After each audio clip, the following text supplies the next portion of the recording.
Good evening, demons. Wah. How's everybody doing today? I am so very tired. I got ready to leave the house to go do Christmas shopping for like 2 o'clock. And then I go to book a ride for on this local micro transit thing. Because it's like $3 and an Uber is like 60. Like literally a 20th of the cost. Why is Upwards Rain not showing up? Oh, that's why. Let me just fix that real quick. Oh, thank you for the resub, Heavy. Thank you. 8 months. Wow. Mail time. Topical for what's going on in Canada. Well, about that. This is called the Post Office of Farewells. Apparently, it deals with letters to those who have died.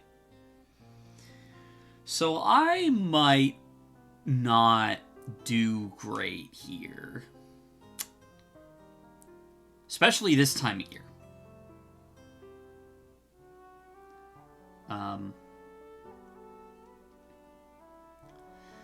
Yeah.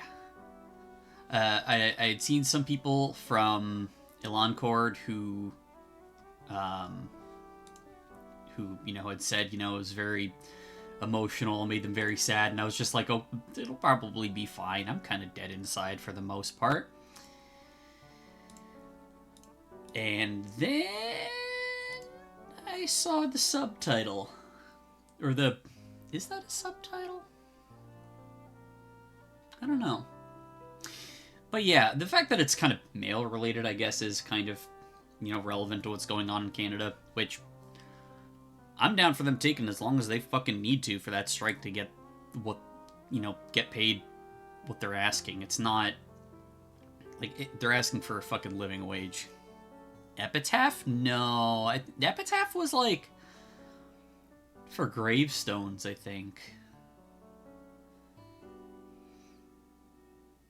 Or maybe I'm wrong. I'm gonna look that up real quick.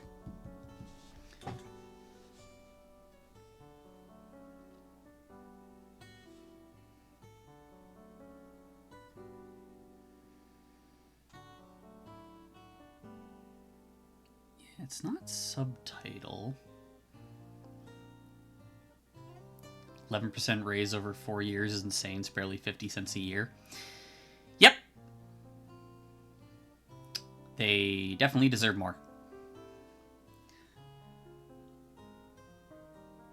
And it fucks with a lot of big businesses, so I'm okay with that. Imagine companies paying people good wages. Clearly sounds fake. But in any case,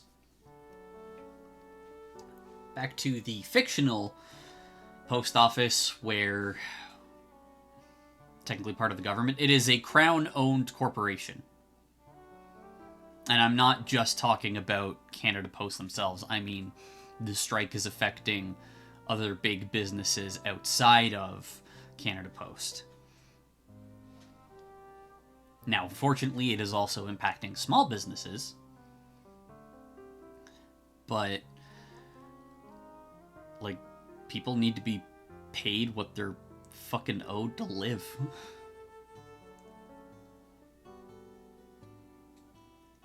But yeah. Forgot Crown Corp's were a thing. It's understandable. I mean, 1, you live in America. 2, I forget that those things... Yeah, not being Canadian and all that is totally understandable. I forget that shit sometimes. Strikes are meant to be disruptive. Exactly. But yeah. Back to the fictional post office that might, or at least definitely has the potential to make me cry. Or at least really upset. So, let's jump in. It looks really cute. and like the main character seems to be like a little bird person, but like with a human head, and the design is very cute.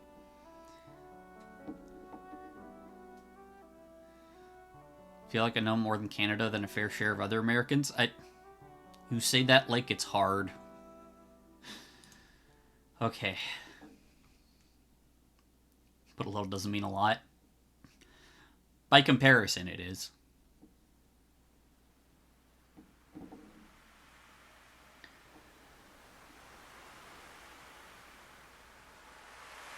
Far from the hustle and bustle of the capital of Alchemica lies a small coastal village by the name of Vitae.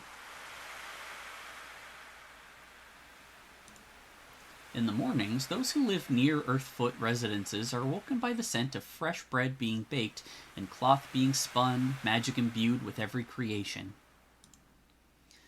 Throughout the day, Seaborn work tirelessly, the hammering of nails and sawing of wood being telltale signs of their presence. Though few in number, you can seemingly find one just about anywhere you go.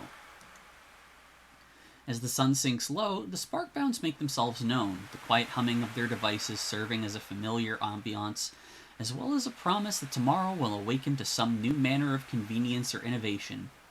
Though whether it'll last till the following sunset is always an uncertainty.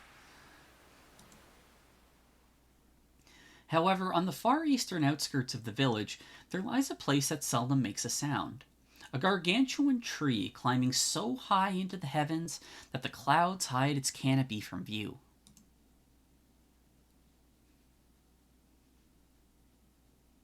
And at its base, Mortem Post, a modest little post office the Gale kind call their home.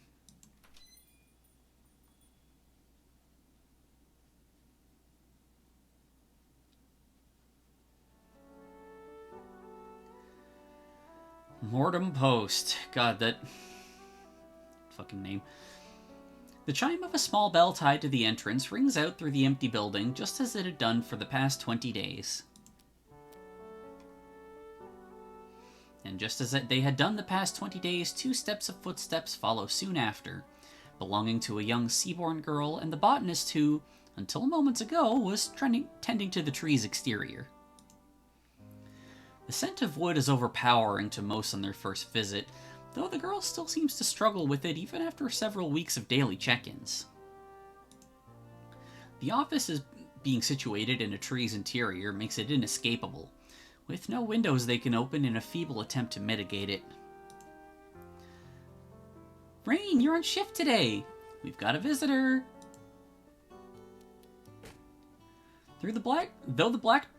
Though the back doors conceal much, they can't disguise the fluttering and tumbling as a flighty little courier clumsily barrels forth, eventually opening the door with a slam. Hi! Hello! I'm here! Oh, morning? I was half worried you'd still be in bed. Nope. Wide awake, just like every other day. Ah, of course. And you simply didn't hear the bell ring since you were too engrossed in your morning duties, I trust? Well, you know, a courier's work is never done. Uh-oh. All too true. They fell for it again. Missouri is so easy to trick. Anyway, I'll leave the both of you to it. There are still some branches that need trimming out front, and I'd like that sorted before the day's deliveries. Leaving Rain with a wave, Missouri makes their leave, the chime of the bell above the door marking the end of the conversation and the start of Rain's current task. She finally turns to Mortem Post's guests, her smile instinctively dropping as she does so. Oh, it's her again. I've only had front desk duty a few times the past little while, but it's always gone the same way. Her name is Mila. She's expecting a letter. I say what protocol tells me to say and tell her that no, it hasn't arrived yet, and no, I can't double check. She leaves the post office looking super sad, which makes me feel sad too. The little courier shakes the thoughts from her mind, a stray feather or two coming loose and floating away in the process. Once the ruffling stops, a smile returns to her face. It's okay. Just stick to the script, Rain. Word for word. Kale will get mad if you don't. Hello, welcome to Mortem Post. What's your business with us today, miss? I think a letter from my friend should have arrived by now. It hasn't been delivered yet, though. I see. Can I get your name? It's Mila. Rain dips two of her wing feathers in ink and scribbles down the date and Mila's name on the list they keep behind the desk. She wonders how helpful this rule can be as she wipes the remaining ink off with the nearby towel, when the entire page is filled with nothing but Mila's name. Alright, I've got your name written down. We'll look into it as soon as we're able, but unfortunately if it hasn't arrived at this time, there's a chance we haven't gotten it in yet. Are you sure? You can't check in the back just in case? It's been a long time. This part is always the hardest. I can't. I'm sorry, miss. Yeah, I know. I shouldn't have. The girl goes off script, turning away to hide the tears starting to well in her eyes before she says her goodbye. I'm sorry for bothering you. I won't come back tomorrow, I promise. Is she crying? I know she's always been sad about it, but this feels way worse. Something in Rain felt heavy, as if she had somehow swallowed a paperweight, tying up and twisting her insides before settling heavy in her heart. Watching Mila drag her feet towards the door, a single thought enters Rain's mind, spurring her to jump over the desk and speak before the bell has had its chance. If Kale never learns that I broke a rule, it's basically the same as not breaking a rule at all. Exactly. It's only breaking a rule if you get caught. Wait! Mila jumps so high it would put any self-respecting courier's flight to shame. Thankfully, however, she stays in place once grounded again. Rain leans in, bringing her voice down to a whisper. I'm gonna ask something, but you can never, ever tell anyone I said anything. Okay? Oh, okay. The rules say I can't go back and check for you. But what if you went back and checked for you? Then we'd be fine. Aren't there any rules about letting me back there? We wouldn't be whispering right now if there wasn't, right? Oh, she's good. Well, even if there is, it'll only be for a little bit. We just gotta be quick and quiet. And if I'm gonna break one rule, I at least want to be the one where she gets to see it for herself.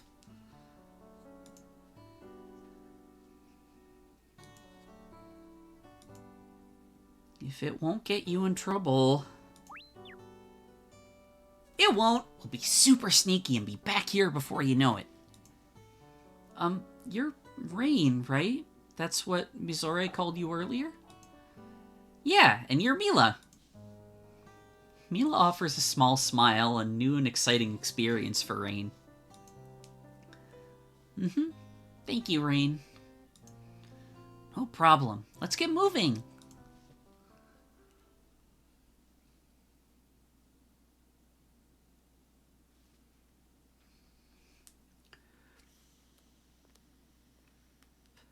To Rain, the back of the post office is a familiar, comforting place. The same is true for most all the Gale kind, the insular people rarely leaving their nests and heading to the village save for work when there requires as much.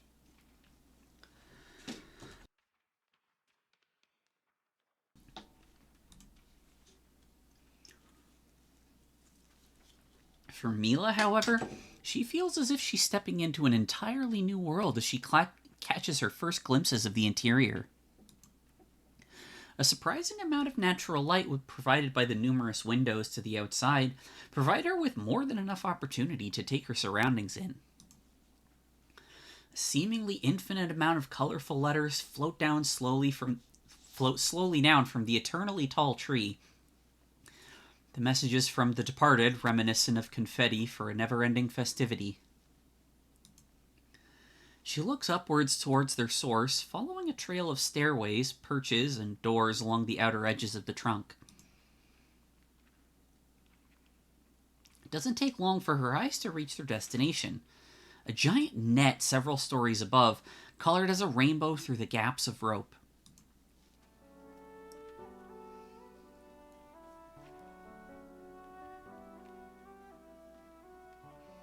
Welcome to Mortem Post! Again. It's... wow. I know, it's the best place in the whole world. How high up does it go? I asked Grandma the same thing once. She's the postmaster, but even she doesn't know. I guess the answer is just really, really high.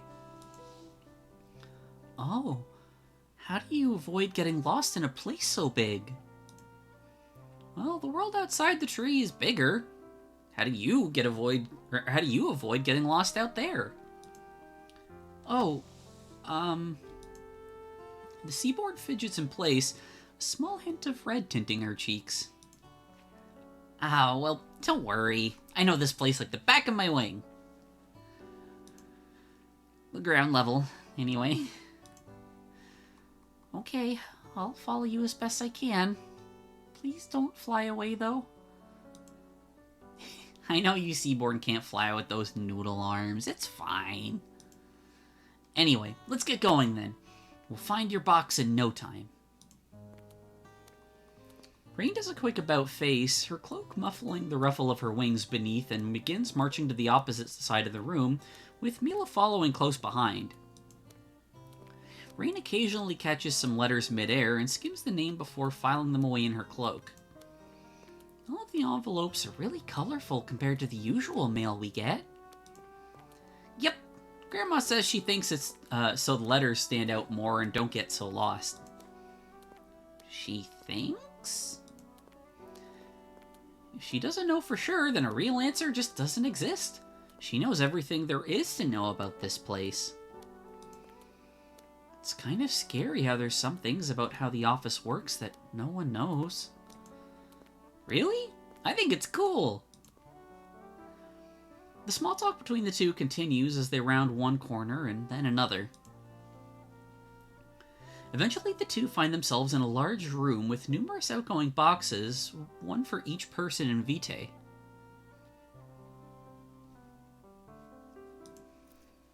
Rain takes her time filing away the letters she intercepted on her way over, starting from the bottom, just as she was taught, while Mila is much more anxious to find her own box.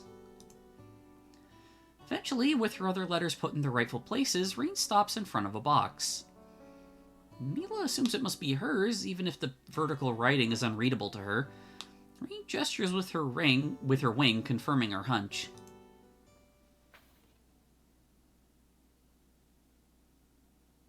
It's empty. Yeah, I'm sorry. But at least you know now, right? Mila sniffles. Oh no. I'm sorry. What for? It's not your fault that nothing's there. Mom told me today that Dandelion wasn't going to send me anything, and I needed to stop bothering the post office workers. Dandelion mentioned? I lied and said I was going out to play instead. Her mom said her friend wouldn't have anything to tell her? That's so mean. Why would she say something like that? Just because it's been a long time? No, I don't think so. She said the same thing at the start, too. That's so cruel. Were you and Dandelion super close? Yeah, Dandy and I did everything together. She was my best friend. Wait. The girl who got killed in Yuri Paddle was also called Dandelion. Now we have another character named Dandelion who was also dead.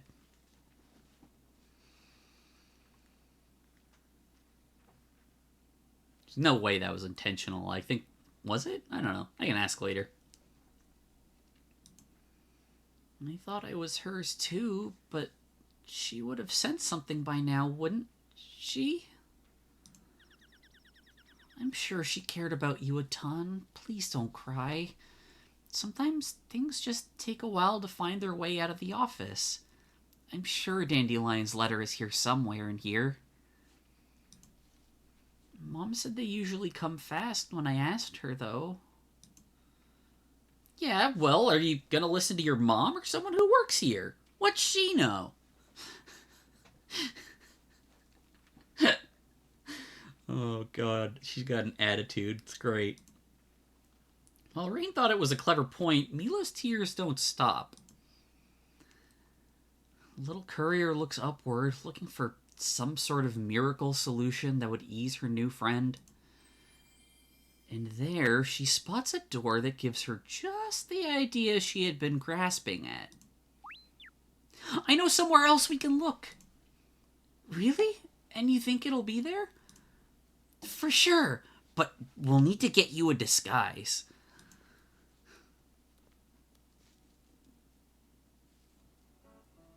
Oh my god. They're adorable! Ta-da! Home sweet home. You live in the post office? Of course, all of us do. The mail never stops, so neither can we.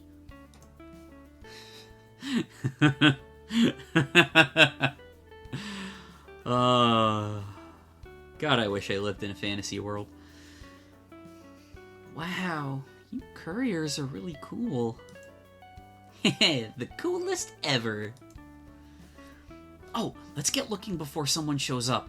We should find a cloak first. I think I left one in my laundry basket. Your dirty laundry basket? They're all clean, don't worry. Kale keeps telling me to fold my clothes and put them away, but it's easier to just leave them in the basket. I don't really get it. Find a disguise. My god, they're so cute! Okay, look in the basket.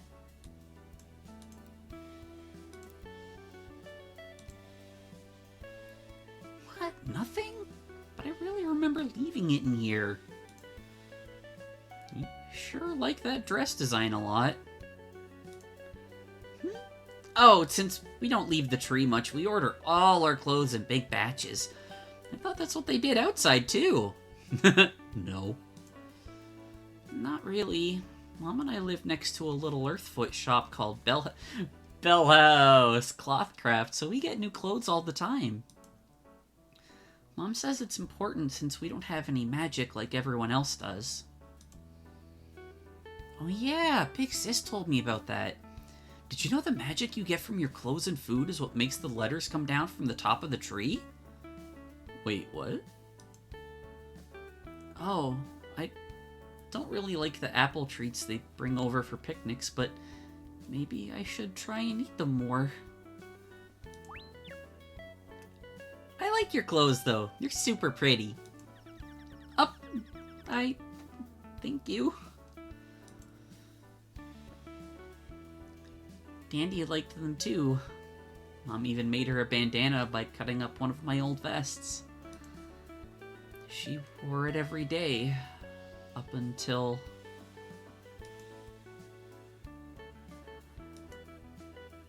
Whoa, okay, let's keep looking. Let's try the drawers. There it is. Okay, Mila, put it on. Maybe a little big, sorry. It's okay.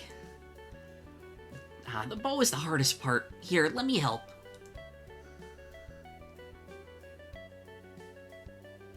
Oh, they're adorable. Well... Well, it's a start, but we need to find you some barding. Your feet are a dead giveaway. Oh, sorry. Oh, she's such a sad bean.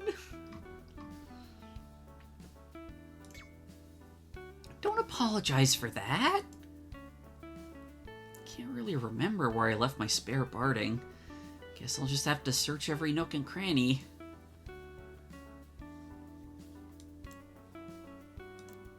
Inspect Mila. No, I will not. Inspect hat? Sure. My favorite hat. I already know the first stamp I'm gonna put on it when I get promoted. She's a goober. I'm gonna guess the nest? There's nothing like throwing off my cloak and barding after a long day and just collapsing into my nest. Actually, where is yesterday's barding? Basket? Well, that's the most obvious place out of the way, at least. Inspect the stuffies. Oh, Mila, wanna meet my friends? Huh? Meet Ollie, Mills, and Cappy. Oh, hello? Misery and Big Sis got them for me last year. Sis says they were only gonna get me one, but they all looked like a big family together. Wow, lucky. I think they do too, though. Oh.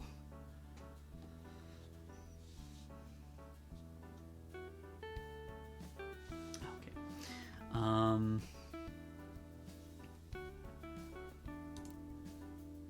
Desk? Nothing here. Guess that makes sense. Oh, I've looked everywhere. I know there has to be a spare set of barding somewhere in here. It's okay. I really appreciate you trying anyway. No, wait. We can still find it. Don't give up yet. But we've checked everywhere. That's what I thought too, but then I remembered my secret. Behold, my stamp collection.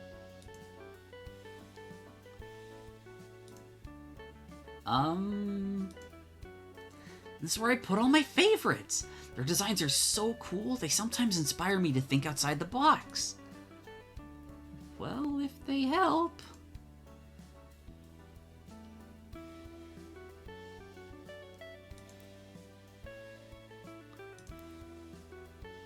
Upwards Mila. Look, this is my favorite stamp of my entire collection. Oh, it's nice. Isn't it? I think the long shape is super cool, and the colors are so pretty. Oh, sorry, we should keep looking around.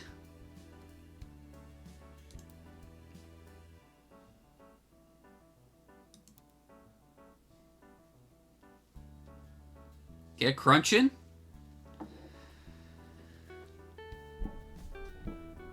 Okay.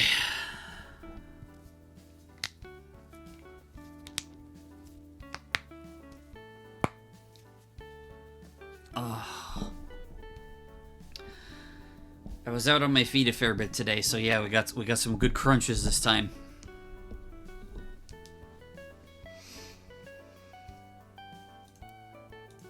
Upwards basket. How the fuck does that work? Oh, maybe it fell out and it's underneath?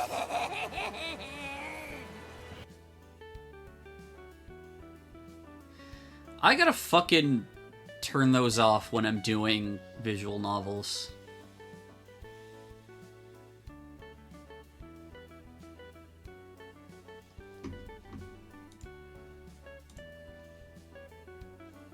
Because that is super annoying, and I have no one to blame but myself.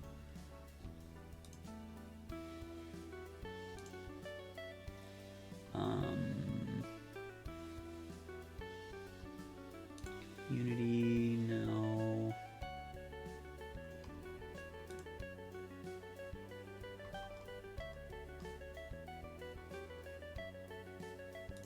Settings.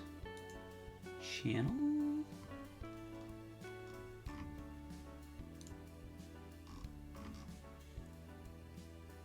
Sorry, give me 1 second. I am determined to turn this off like right now.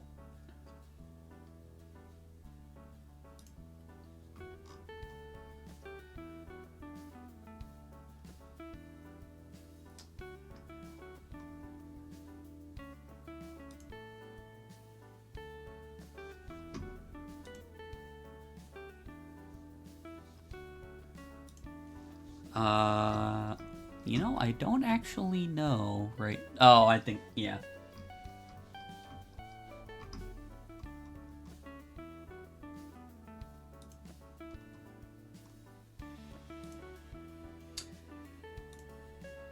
Yep, that's it.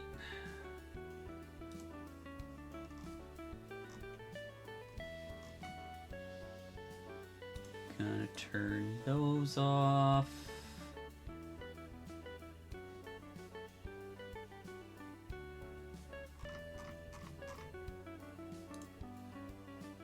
Okay. That should do it, I hope.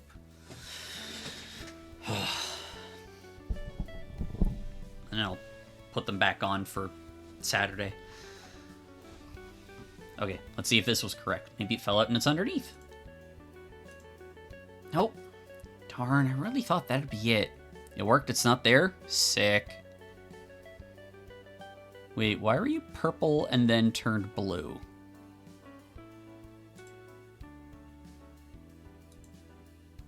Ah, what weird Twitch things.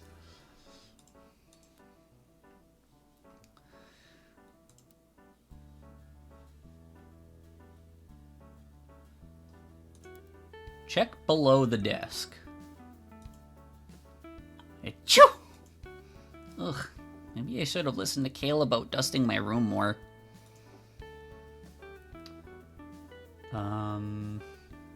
Below here?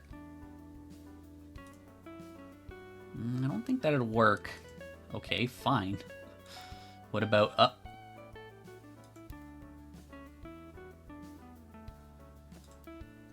Below the nest? There! Barding! Finally! Wow, you weren't kidding about your stamps. Nope! Here, quick, put them on. Didn't you already wear these yesterday? It's fine. I didn't do much yesterday, and they're super small, and they just go around your ankles. Okay, okay. Fair question for Mila to ask. Looking good. We're almost there. There's more? Of course. What self-respecting courier doesn't have a hat? They only give us a couple hats each, but I still should have another one somewhere. Rain, are you in your room again? What's Miss Ore doing here? Hide me. Uh-huh. My intuition never fails.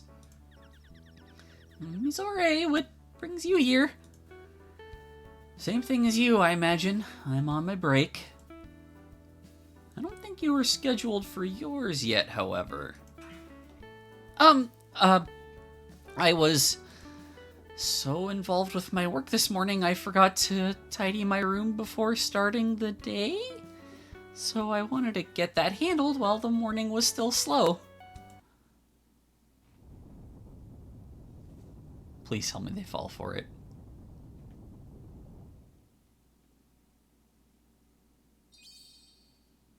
Ah, I see. Cleanliness is just as important as any other duty. Good on you for taking initiative. My god, either Mizore is just super soft on Rain, or they are the densest motherfucker around. In fact, I'm gonna go fetch some water then. I'll come by in a bit to check up on you. If you need any help cleaning so we can get back to work, feel free to let me know. Sure, thank you. Excellent. See you in a few wing beats. Inspect Mila. Phew, that was close. Are you sure I'm not gonna get you in trouble? Super sure. Everything is fine, trust me. Though, we really gotta find that hat before they show up again. Or at least think of a way to buy some time. Turns until Mizore returns. 3. Okay.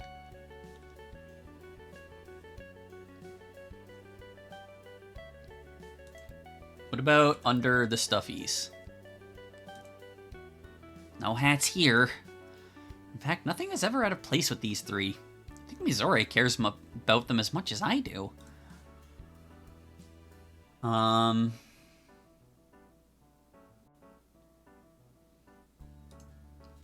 Was this rain? Inspect hat.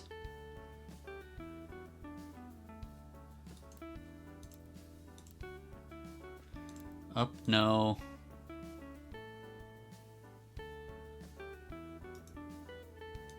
Fuck it, inspect hat. Couldn't I just borrow your hat for today? Everyone already knows you here, right? No way! Last time I went exploring the tree during the day without my uniform on, I got in trouble. Oh no. Let's keep looking then. And now we hide the Mila. Hide hat.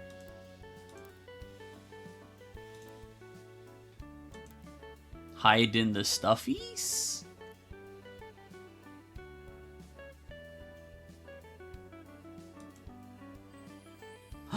Oh, I have an idea! I feel bad separating the 3 of you. Sorry, you two. Ollie will be back soon. Don't worry, I'll just keep you safe in my cloak, and it'll just be until Mizore comes back. I'm coming in! Mila, hide! Hello again. How goes the cleaning efforts? Ready to get back to work? It's awful. Well, it's certainly not the reaction I was expecting. What's wrong? I was doing my cleaning and I can't find Ollie anywhere. I thought maybe they were still with Mills and Cappy, but I don't know what to do. Oh dear. Well, it won't do for those 2 to go without their friend. I'll check the front office to see if they've wandered off, if you want to keep searching back here. Oh, thank you, Mizore. Of course. Never fear, Ollie's bound to turn up sooner rather than later. Phew, that bought us some time. Thanks for the save, Ollie. Okay. Upwards. Yeah, they seem like good sibling. Alright. Below the desk. Wait. I can do both below the desk and... Oh, no, okay. It's just one at a time.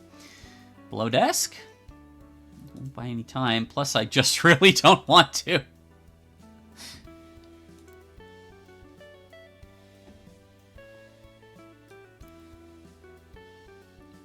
Inspect the drawers?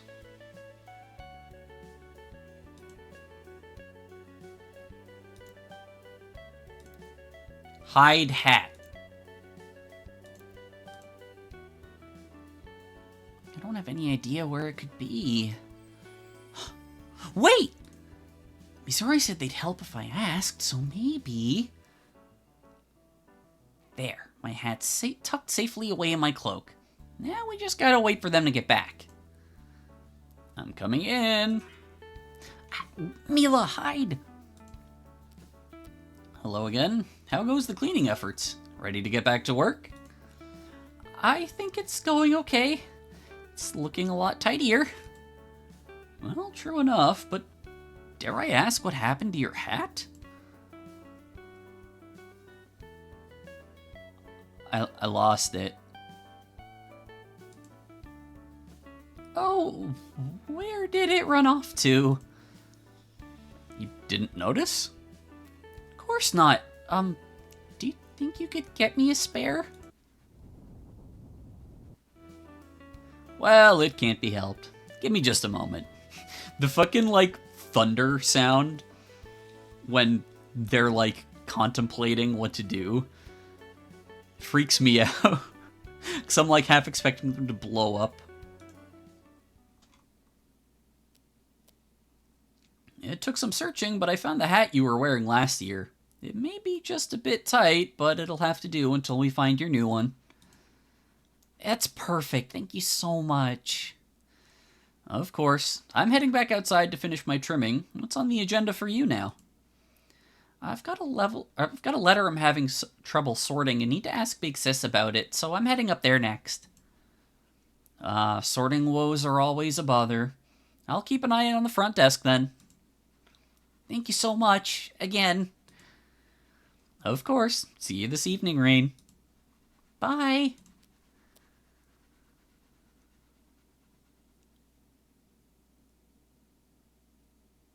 Okay, we're in the clear. You can come out now, Mila. Phew. Here you go, one hat. Should even fit you perfect. Oh, she's adorable. Look at you, Mortem Post's latest courier. Well, I do feel kinda cool wearing the entire uniform. Oh, babies. You should. I feel a lot like Miss Neve. Oh, do you know about her? She's around town all the time and is super nice. She always looks amazing in her uniform. What? Neve isn't cool at all. She's super lame. Huh? We should get going. Who the fuck is Neve and why does Rain have a problem with them? Okay, where are we headed? There's a department up above that handles letters that need some extra work to deliver. If mail is gonna get lost, it'll be there for sure. That does sound like a good place to look. Yep, just follow me. Onwards and upwards.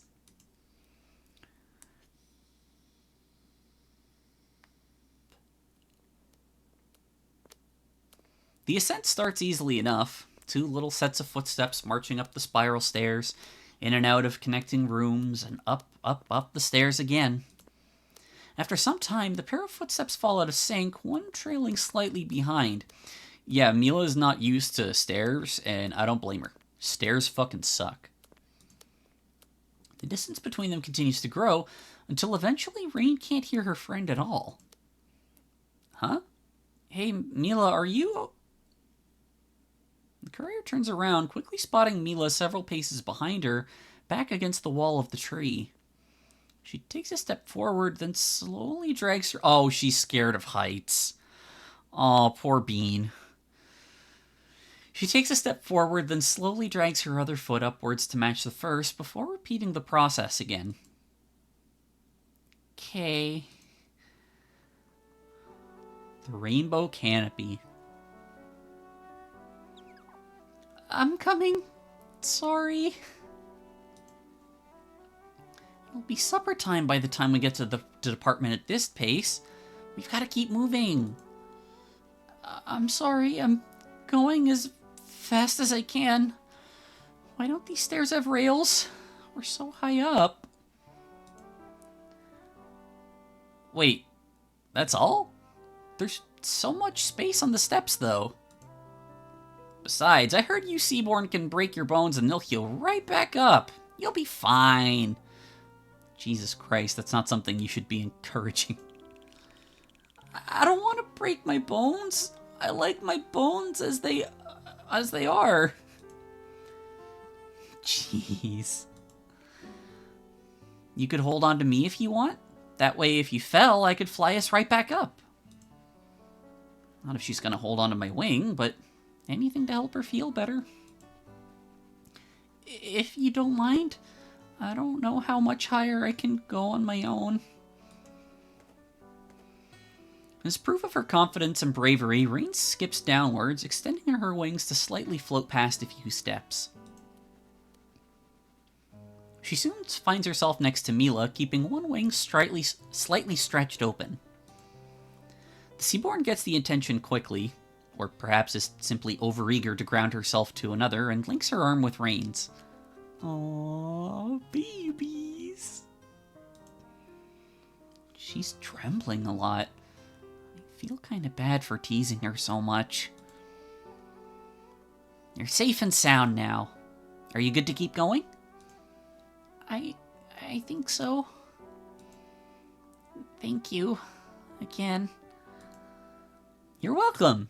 Again. And so the two continue onwards, arm in arm, at a pace slower than before, but comfortable all the same. My big sis can't fly either. Even she has to take it slower on the stairs sometimes, especially if her delivery bag is extra full.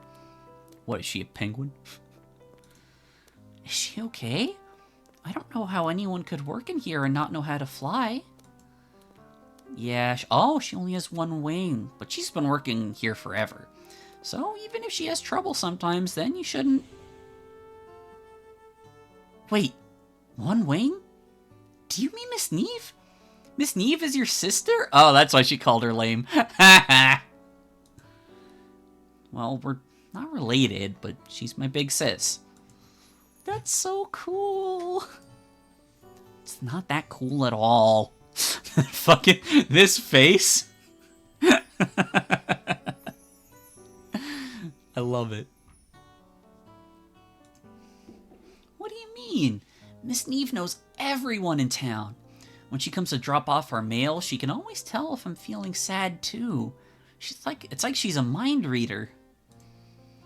It's not super hard to tell when you're sad, Mila. Psh, big deal. I can read minds too. Better than Sis, even. Really? Can all of you do that? What am I thinking now?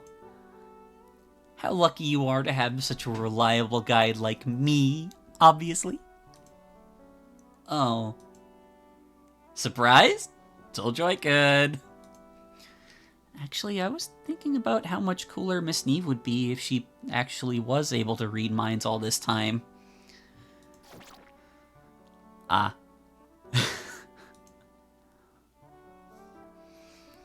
The two continue their climb, the giant net of envelopes serving as an ever-reliable reference for how far they've come. Soon enough, it stops serving as a distant waymark above, and instead rests just below their feet.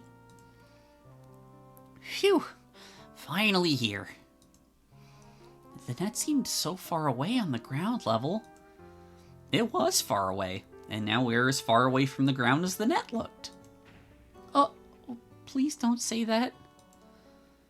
Rain lets loose a laugh as they approach an unassuming mailroom door, but mutes herself as she places a feather over her mouth, bidding whisper from her companion. Okay, so I hope she isn't here right now, but Neve is actually the head of this department. Really? Then the letter's gotta be here. She's probably already found it. Yeah. Big fuck off stack of letters. Like, it looks like you could, like, jump into that, like, big net of letters like a fucking ball pit or something. Rain opens the door as slowly as she's able, remembering its dire need of some grease the last time she had made the climb several nights before.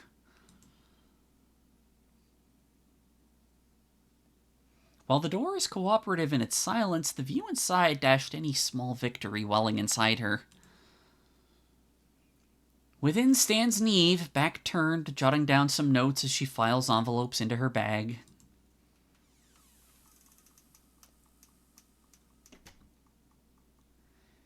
Exercising a level of care she often never uses, Rain closes the door again. Bad news? She's still here. Oh, that's good. We can just ask her about it then. If she had found it already, don't you think she would have filed it by now? I'll try and talk to her. While I do, you should look around and see if you can find it yourself. Maybe you'll be able to recognize something about it that Sis wouldn't be able to. You want me to sneak around in the mail? Miss Neve is nice, but we'll both get in trouble if she catches us. Oh, she goes to crying so quickly. Little weenie, I love her.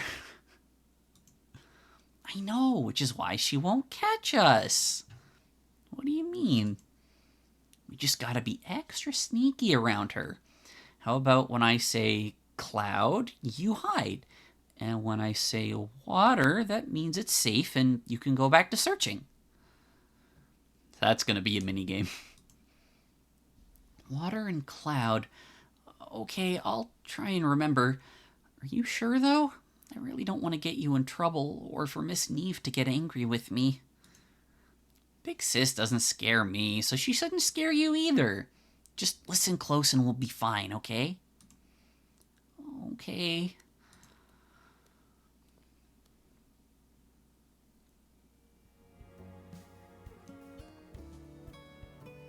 With another careful opening of the door, the two friends make their way inside, Mila quickly ducking out of sight as soon as she's able. I can hear you back there, Droplet. Step into my office.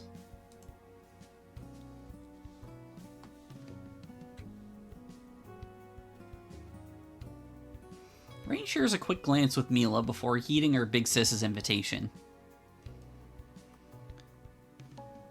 Perfect timing. Fetch my water, would you? What are you talking about? You already have a glass. Yeah, but it's on the wrong side. You know I can't grab it from there. I'm just gonna drag the cup across her desk. If something spills, it's her own fault. One serving of water, Your Majesty. Oh no. Oh no. Thanks as always, my ever-reliable retainer. How could anyone ever think she's cool?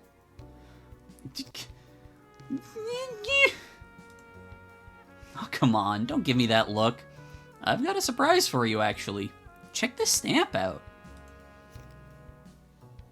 Ooh, I like the shapes. I thought you might. I just found it this morning. I've got another batch to give you, too. Don't let me forget before you leave.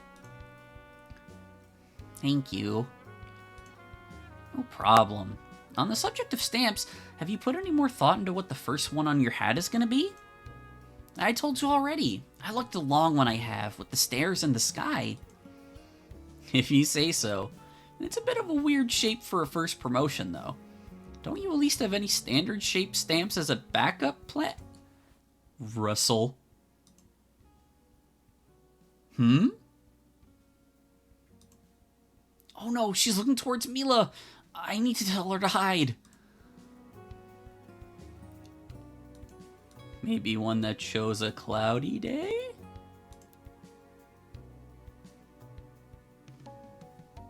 Oh, like rain, you mean? Clever. It doesn't matter, because I still like the long one. Sure. I'm sure your first promotion is still a long ways off, so you've got plenty of time to change your mind. Nuh-uh. It's gonna happen any day now. I've been doing all my chores right on time. Oh, so you're off duty right now? It's still pretty early in the day. Okay, she's looking at me again. I should let Mila know she can keep looking now. No need to throw water on me like that. Hey, what's with the pity party? You'd normally be ready to shout at me right about now. Well, we got a visitor this morning. Oh, yeah? Yeah, she always seems so sad whenever she comes in asking about her missing letter. Ah, we're talking about little Mila, I assume?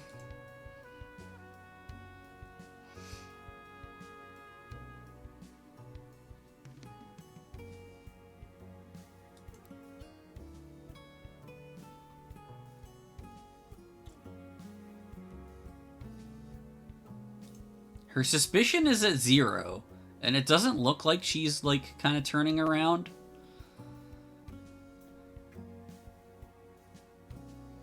I'm gonna tell her to hide just in case. Oh, I see. If I... she didn't turn around there. Amelia needs all the time she can get. Can't make another mistake like that. I got it.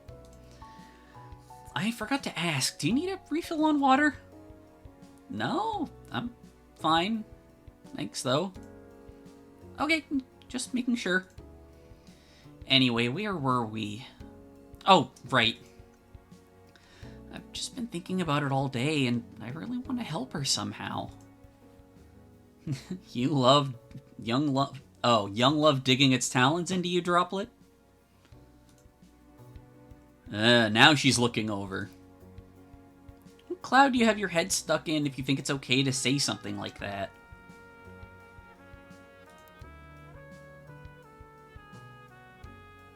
Calm down, it's just a joke. You can't stand her. I agree with you, though. Poor Mila's been crying for far too long. Do you talk to her family a lot outside of the post office? Nearly every day I'm out in the village, yeah. Not so much in the past few weeks, though. What with the lack of outgoing mail and all.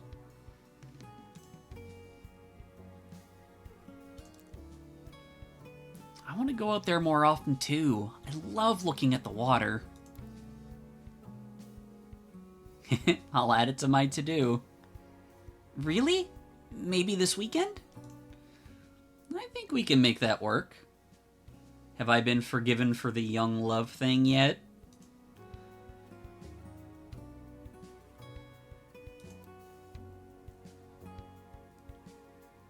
The clouds have parted. For now. Back to the topic at wing. That's cute. You may be interested to know that I've been doing some digging the past few weeks into Mila's situation. Ooh, juicy. Really? Have you found anything? Naturally. What? We have to tell Mila right away then. She's been coming in every day. She's gotta be worried sick by now. Slow down there, Droplet. What I've learned is... this one's above your pay grade.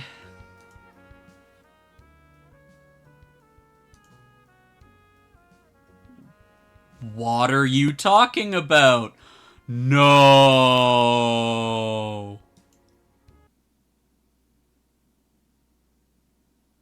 Ah, fug.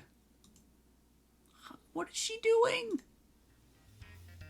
Clouds, you're trying to overshadow me again. Like a great big gray cloud. You saw that too, right? Nope, not at all. Maybe I shouldn't let my water sit out so long.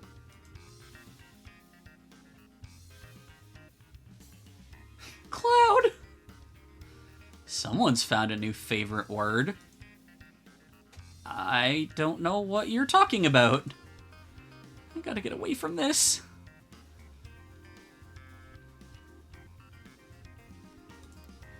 So anyway, you don't like my long stamp. Do you really think the cloud one would be good? She didn't turn... She was looking that way. What's going on with you today? Is something clouding your mind right now? Do you need to sit down? I'm fine. Totally fine. Just letting the, something flow off me. Like water. Ah, fuck. That's... Cloud.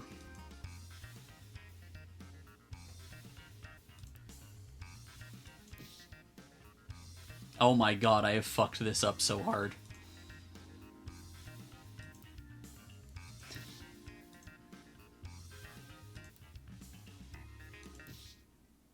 I have fucked up. Oh no, the poor stamp got ripped. Didn't even make its way back to my room.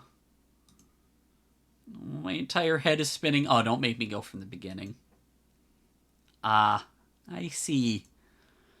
Sorry for sending you into a fit there. I think you misunderstood what I was trying to say. I wasn't trying to make fun of you. The fact of the matter is, Mila's case is impossible. Huh? Rain, I'm gonna be serious for a sec. Listen close, okay? Okay. Feels so heavy in here all of a sudden. When you were talking to her this morning, I presume Mila told you she was anticipating a letter from her friend, yes? Uh-huh. Did she happen to tell you her friend's name? Dandelion? Mila calls her Dandy a lot, though. Right, it's not that uncommon of a name, especially as you get closer to the capital city. However, a curious little wrinkle: no one named Dandelion has ever lived in Vitae. What? But that doesn't make any sense.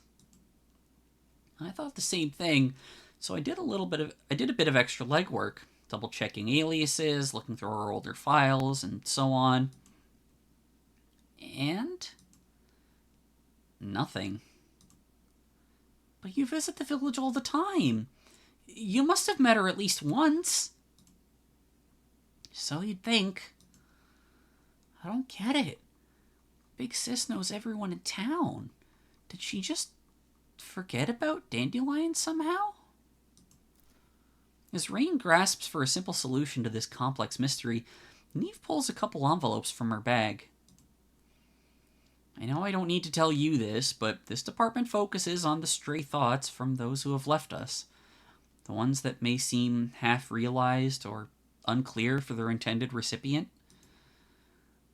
Here, to the regular who always visited my cafe on weekends. And another, for thee mine treasure. But you go into the village all the time, so you're always able to find who they belong to. Neve tucks the letter safely away once more. She proceeds with her usual routine before she does her daily rounds. The brace on her wing is loosened and eventually removed. She nonchalantly grabs her hat, though it goes into her bag for now, rather than its rightful place atop her head. The break from her usual motions comes from her picking up a plain white envelope and offering it to her little sis. The rest of the stamps, as promised. Oh, thanks. I've got a theory I want to visit with you. Walk with me. So, did she just, acknowledge that Mila is there and said, yeah, fuck it? The door swings closed behind Rain. For a mercy, Neve didn't seem to notice Mila as she exited the room. Yeah, I doubt that. I fucked that up so many times. The same couldn't be said for Rain, catching a glimpse of her friend curled up tight before following Neve out. So tell me, have you gone exploring any further up the tree? Be honest. No way. It's all just old storage in other rooms no one uses anymore. There's nothing fun about that kind of stuff. Not to mention Kale. If she heard I ever went higher than where the lights are on, she'd get mad for sure. Right you are. About that part, at least. Neve tilts her head upwards, looking for something she has no hope of finding. Rain follows her gaze, bringing her neck back as far as it'll go. Not far from where the two stand, the lights become more sparse before disappearing entirely, allowing an absolute darkness to steal the space away. Below the rainbow canopy, where the light sources are plentiful and comforting, the brightly colored envelopes bring with them a sense of joy and whimsy. A final gift from those who had left, both for the recipients as well as the couriers themselves who had the honor of delivering them. But now, floating down from infinity, they instead take the form of lingering specks of life, swimming in a sea of endless black.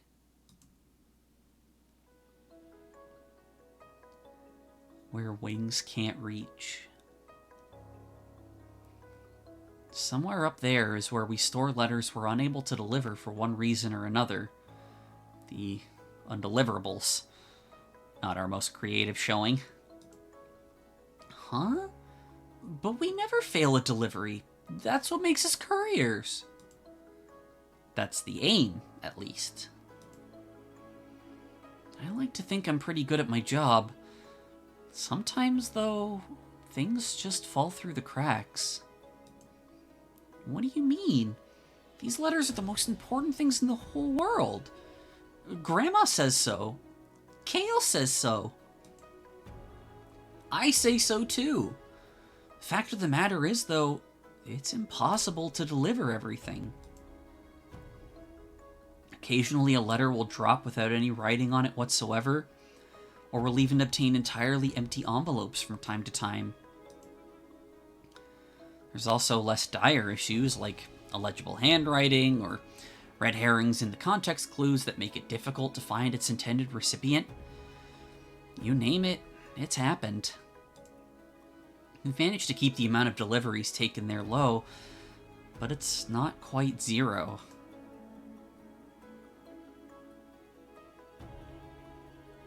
I can't believe it.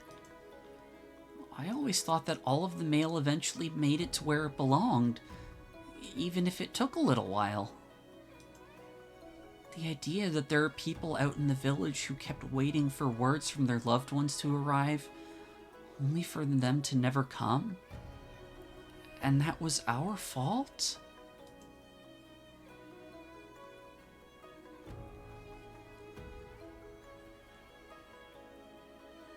I don't get it.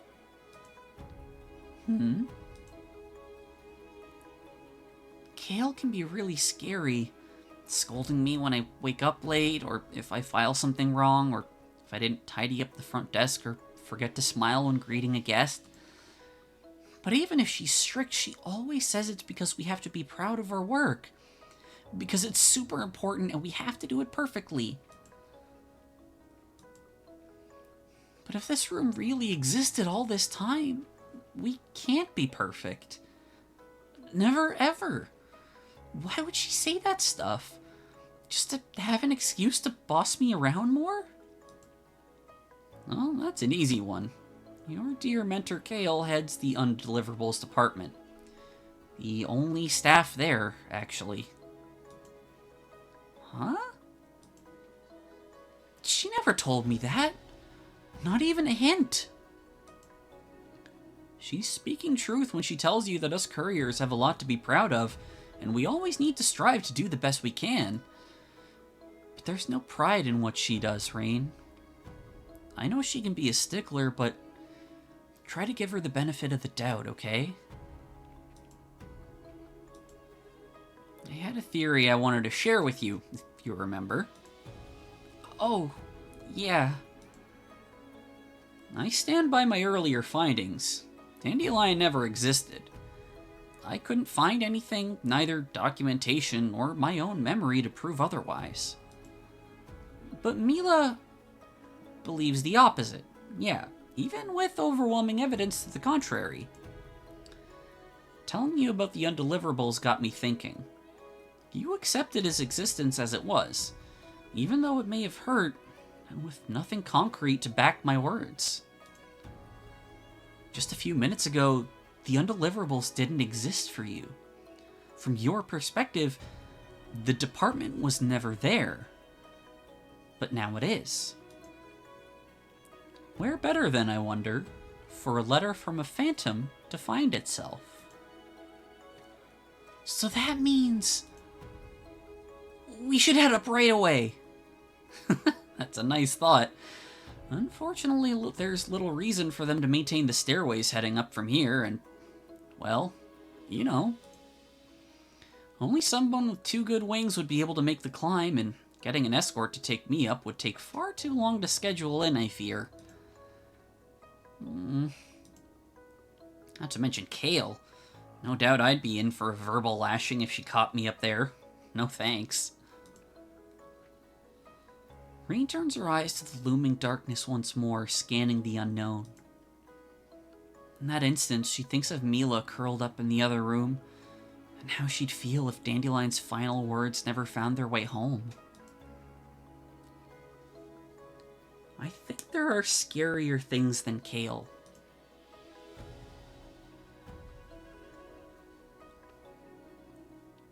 Neve briefly releases the grip on her bag to ruffle Rain's hat. Well, a courier's work is never done. I've got some leads I'm optimistic about today, so I'm gonna head off. Follow me down once you've wrapped up any official office business. You'll make Misere fret if you take too long. Rain watches Neve slowly disappear from view as she begins her descent. Once entirely gone from view, she turns her back to the door, slowly swinging it open. Mila is waiting on the other side and steps out with nary a word. It wasn't here either. I'm sorry. I know. We've got one more place to check. I know I've said it before, but I'm sure it'll be there this time. We don't have to. Of course we do. Come on. Rain extends her wing outwards, silently beckoning Mila to intertwine once again before resuming their journey. Oh, she smiled. Mila hesitates for several long moments, though she eventually obliges. I know she can't fly, and this is gonna be tough, but I want Mila to be there and see the end of this. The letter has to be there. We've got 2 good wings between us, and that's all Big Sis said we need. I'll make it work.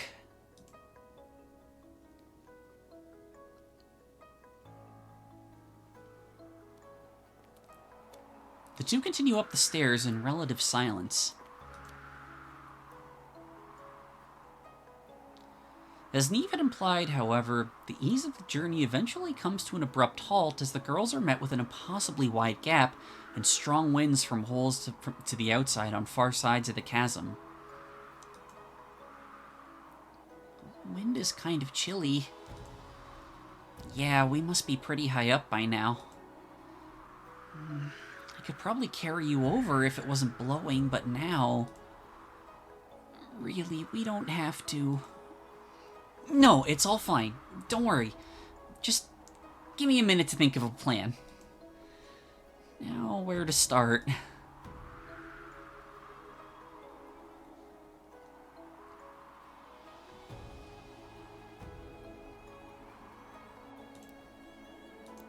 Inspect flowers. Oh, look! There's some dandelions growing here. Oh. Maybe not the best thing to say there, Rain. I thought it would cheer her up, but she looks even sadder now. Alright, what does the sign say? Warning, only those with 2 stamps or more beyond this point. All other couriers forbidden entry. Well, it's not like I'm able to right now anyway. Stairs? That's the way up. If the wind wasn't blowing, we'd be over there by now. Inspect the gap. Maybe there's a way we could make it across from below. I don't see anything. What are you looking for? Oh, I've been thinking to myself this whole time. Mila deserves to be a part of this too. Just wondering if there was some way across that we overlooked. Do you see anything? I can look. Mila approaches the chasm, looking down at the lower levels of the post office. As she does, her courier cap is stolen away by the wind. Ah! She reaches for it, leaning further still into the pit. Whoa, be careful! As Mila feels Rain embrace pull her back, her outstretched arm goes limp. The hat drifts down, far out of reach. Whew, that was a close one. Are you okay? The response Rain receives isn't the one she expects, as tears start to overtake Mila. As soon as Rain releases Mila, the young Seaborn sprints off, turning a corner and ducking into a nearby room they had passed on the way up. Rain considers chasing after her, but she finds herself unable to move her feet. Poor Mila. I can't even imagine what she's feeling right now. I wish there was something I could do or say to cheer her up, especially when we're this close to the top. Unsure of what else to do, and in dire need of a guiding hand, she retrieves the envelope of stamps Neve gifted her from her cloak.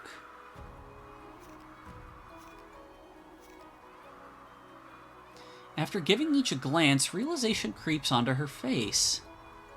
Inspiration strikes. I have an idea. I don't know if it'll work, but maybe she'll appreciate the thought at least? I should grab something for her before I make my way down, too. Retrieve... Oh. Gonna give her a dandelion. Hello there, Dandelion. You're not the one Mila is looking for, but hopefully she'll be happy to see you anyway.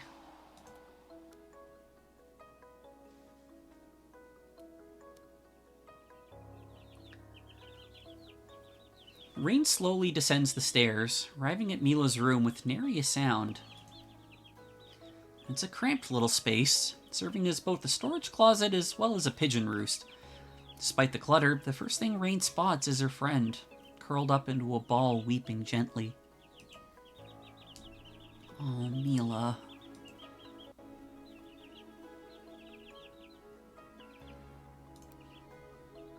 Just do the thing. Looks like she hasn't noticed me yet. I should probably make my presence known. Retrieve.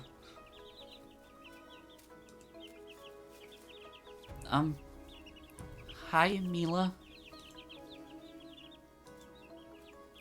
Brought you a flower. Do you want it? Mila shakes her head, still resting in her arms. I guess to go to bed, but I got a theory. Ooh, let's hear it.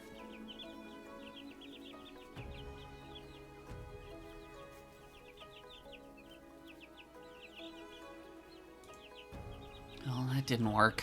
Time for my second idea.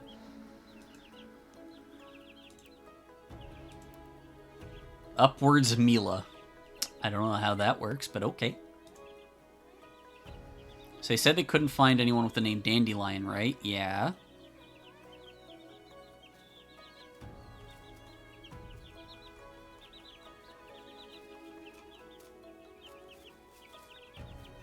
No letter showing up from a Dandelion. Yeah.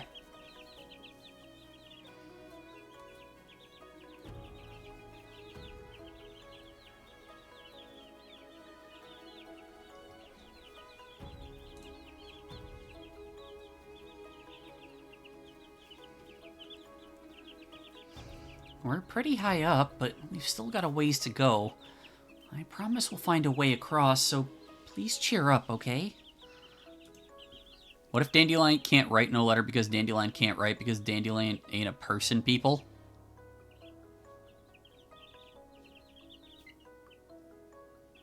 Like a pet or something?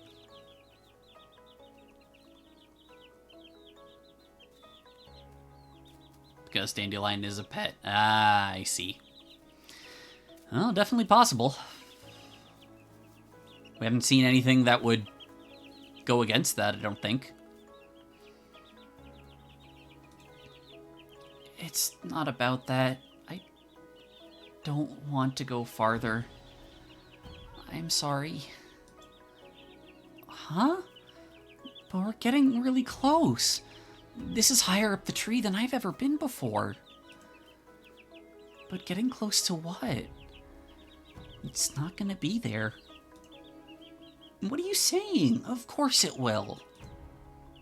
No, I don't think so. Mom said Dandy wouldn't have left a letter. We couldn't find it at any of the other places you said it would be. Miss Neve doesn't even think Dandy is real. Well, also, it's like, these are the thoughts of the recently deceased, so maybe even pet things could come through. Not sure. The way up is scary, and me not being able to fly is only going to make things more dangerous for you. And even if we do make it up, we're looking for a room that you didn't even know existed until just now. Mom and Neve are right. They have to be. There won't be anything there, and it's not worth it. Please, Rain. Let's just leave. Mila, hey.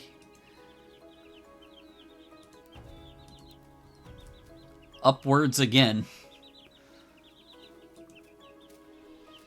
It'll be there. I promise. And if it isn't, we'll keep looking. Why do you keep saying things like that? Dandelion didn't send anything. Everyone knew that already except for me. I keep saying it because it's true. I don't know why your mom said those things or why Neve mentioned not knowing her, but Dandelion is real. Good night, I hope I'm rightish. It feels like... It feels like kind of a joke bit for something that doesn't really do jokes, I think. With the way you talk about her, how could she not be? And if she loved you even half as much as you love her, she would have left something for you. You never even met her. That doesn't matter. I trust you. 100%. And that means I trust Dandelion too.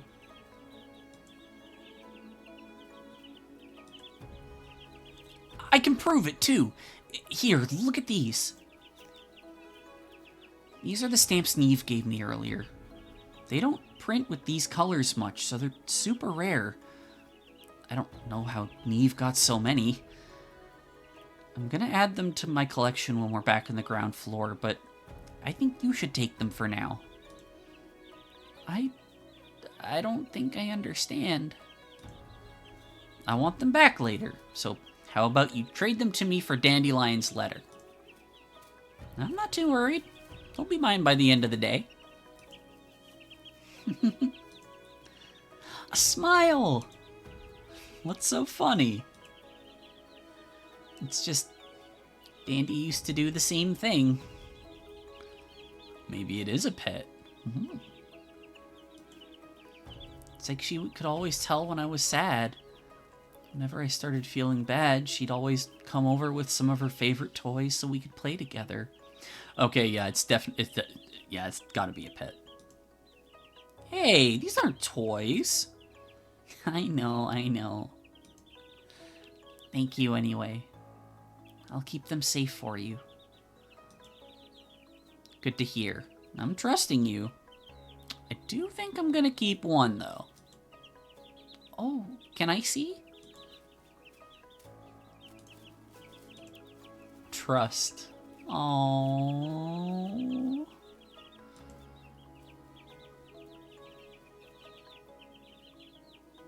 Oh, it's a pretty one.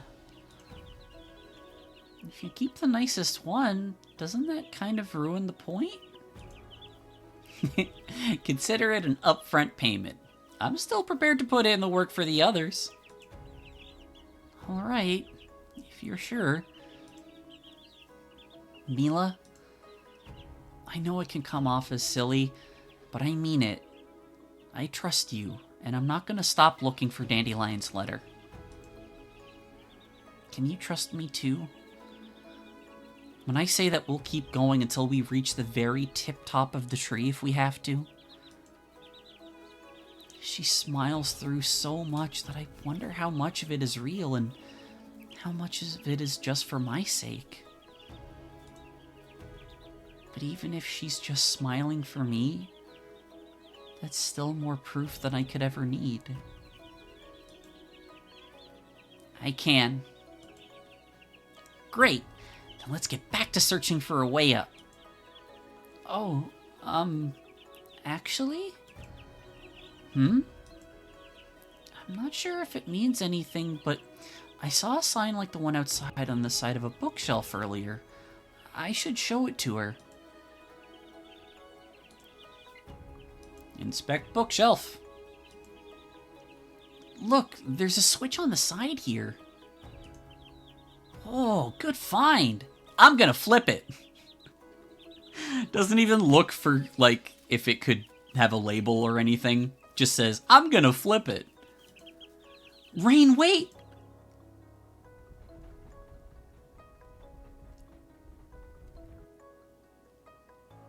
A secret corridor? And it's going up? What if that sounded an alarm or something? Well, it didn't. And we have a way up now. You're the best, Mila. But what if we go in and it closes behind us?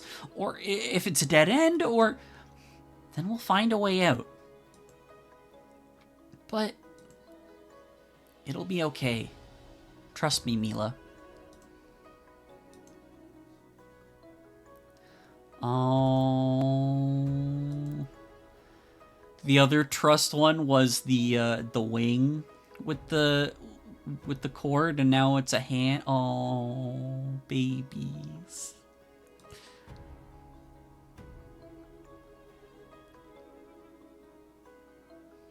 Okay. You're right. Then let's get going. Just hang on for a little longer. We'll be there before you know it.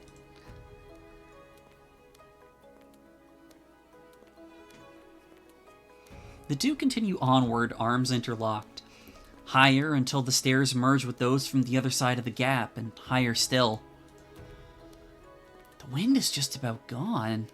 There's no more windows to the outside from here. It's getting pretty dark, too. I don't even want to think about how high up we are now. I know. I can't believe Kale's office is even higher. So Kale isn't the grandma. The grandma's the postmaster. And Kale's office is even higher than this. Oh, wait, no. Kale is the one in charge of the undeliverables. So what's going on?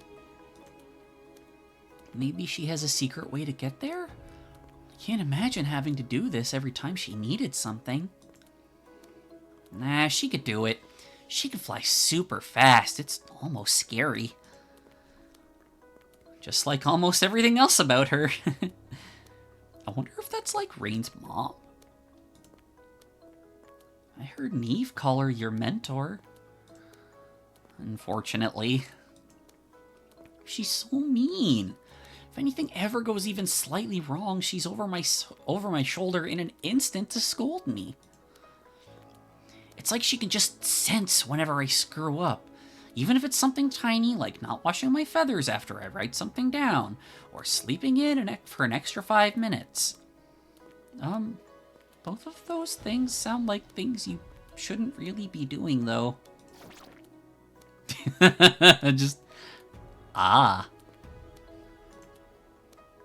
Well, it's other things, too.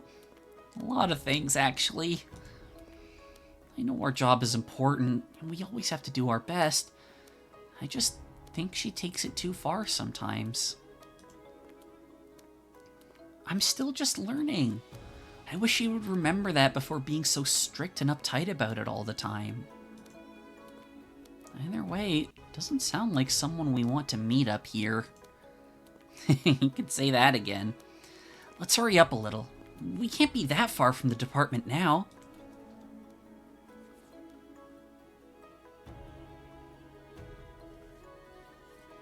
Oh, shit.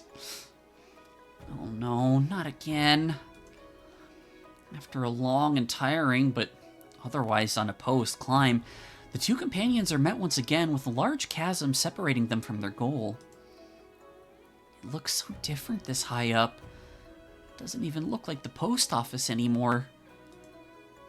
There's not much air up here either. Maybe that'll make getting across easier at least, since there isn't any wind to make flying harder? Maybe. It's hard to get much height when it's like this, though. I could probably do it if I had to, but then we'll think of something else. We can't stop when we're so close. Yeah, for sure. Okay, let's take a sec to catch our breath and then see what we can come up with.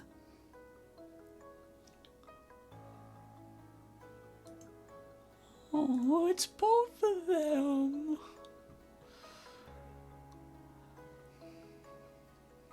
I want to inspect wind chimes. I wanted to inspect this stick, but sure. Isn't it sort of weird to have wind chimes up here when there's not any breeze? Maybe they make a sound when the courier flies near them? Sort of like the bell over the front desk door? Oh, I'd really like to hear them, but they're so far away.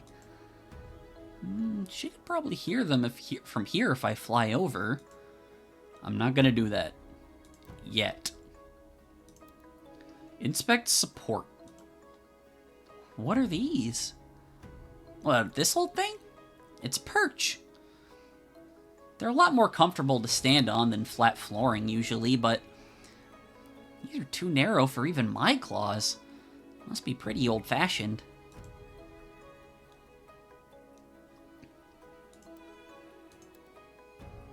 Ah, that's just straight up Mila. I can't even see the bottom from up here.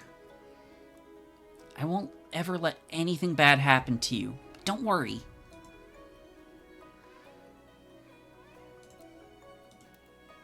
Below the wind chimes.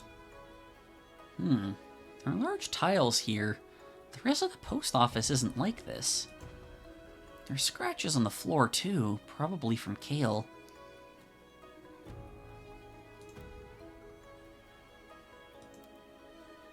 Below the gap. Nope, no getting around it. We'll actually just have to cross it this time.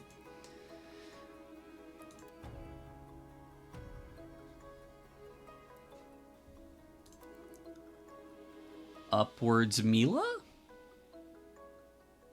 What am I gonna do, yeet her? Maybe you could get a running jump? Then I could catch you and we wouldn't have to fly as far? That sounds more dangerous than just trying to fly normally. It does. It's worth at least thinking about. Give me your best jump. Oh, baby. Alright, this won't work.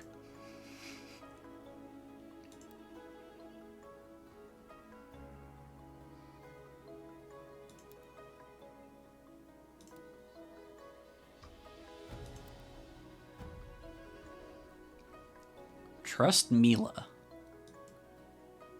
I'm stumped. Let's see if I can get any ideas. Ah.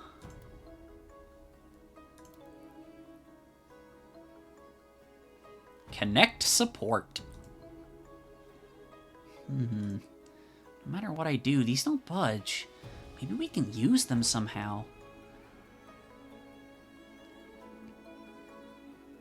I see, so the trust stamp switches us between the two. Nope. Inspect the wind chimes, I guess. The wind chimes are kind of scary. What do you mean? We have some in Vitae, but we make them out of beads and hang them over our doors. Those look way bigger. Stronger, too. The ropes there look huge compared to the fishing line we use. Oh, I'd love to see some seaborne wind chimes someday. Maybe next time you come to the village, we can make some together. Well, I can watch at least. Crafts and wings don't mix. Oh, baby.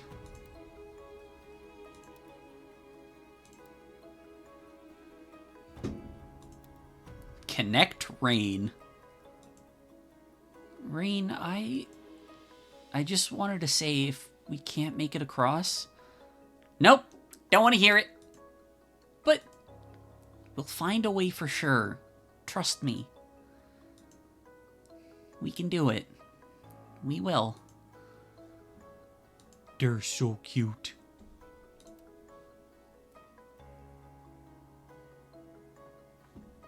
Onwards, Rain?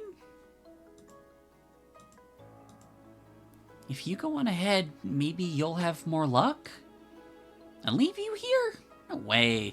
There's gotta be something we can do. She's so positive. Doesn't seem to be anything on this side, though.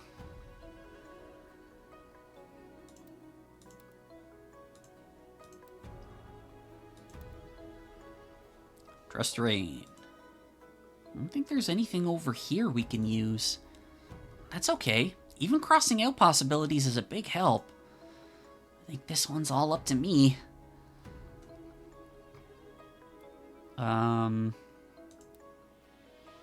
Nope.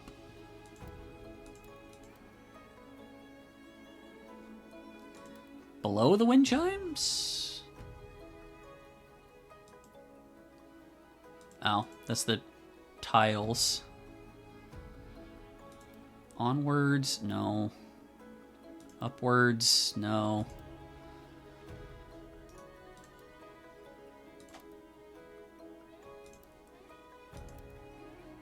Onwards, Mila? Oh, I think I already tried that. Onwards, Rain? Stay right here. I'll be right back.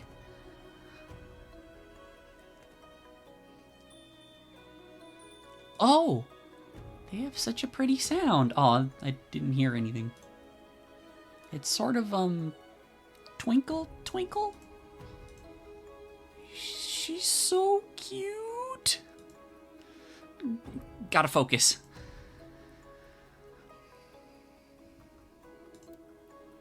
No. No. No. Inspect support. Maybe I'll take a quick break. Huh? I didn't notice before, but they're super cold to the touch. These are the worst perches ever.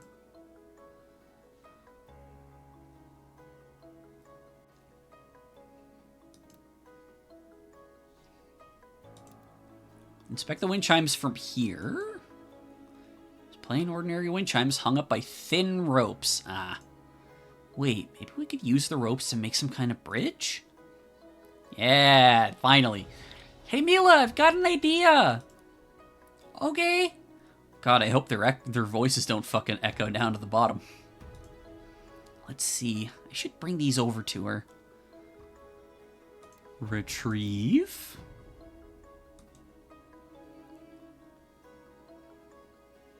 Got him. Now to get back to Mila. Onwards. Rain.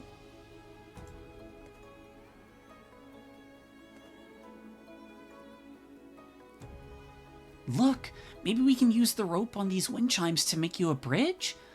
It'll be narrow, but you could hold on to me while I fly above you for support. You want me to walk across something as small as that? I won't let you fall. I promise. You won't get in trouble for taking these down? Not if we put them back where we found them. Don't worry about it. Okay. I'm willing to try. Alright, you attach it from this side, and I'll handle it on the other. Be back in just a moment.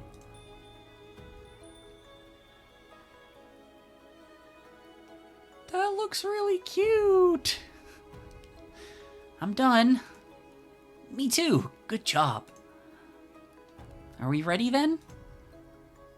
Actually, let me test it first. If something goes wrong, I can just fly back up.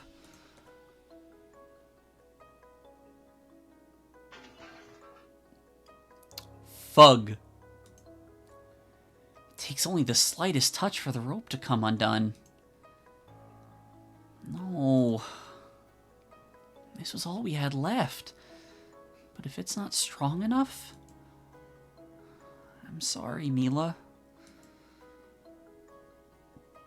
I'm out of ideas. What if we made it stronger? Huh? Look, have you ever made a daisy chain before? Mila retrieves from her courier's cloak the dandelion Rain had gifted her at the start of their ascent from Neve's office. She carefully splits the stem in two, then braids the two halves back together. Maybe we could do the same thing with the wind chimes. Whoa, that's so cool! You're the coolest!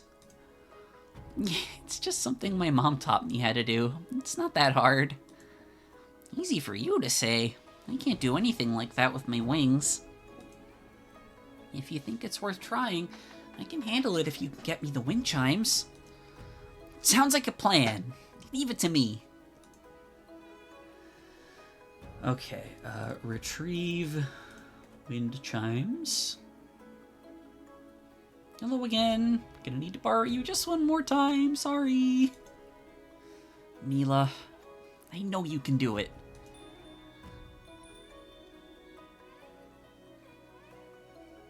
Okay, so then I go trust Mila. And then connect the wind chimes. This part goes under and then tug. Just getting started. Do I gotta keep doing it? This feels pretty tight. I think this might work. Almost there.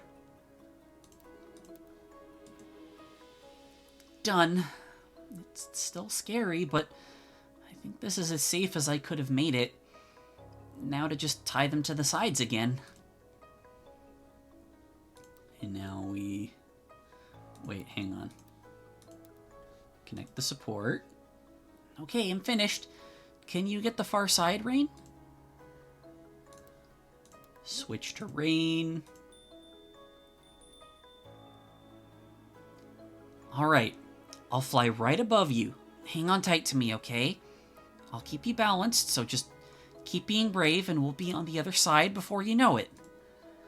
I don't know if I can stop being scared, but I trust you.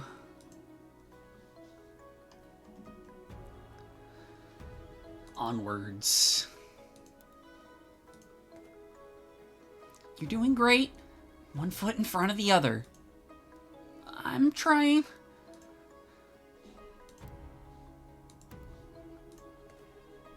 Just keep looking forward. We're almost there. Don't look down. Don't look down. She totally looks down at one point. Did you hear that? The rope is starting to snap. But we're so close. Jump. As best you can. I can get us the rest of the way there if you do. Upwards, Mila.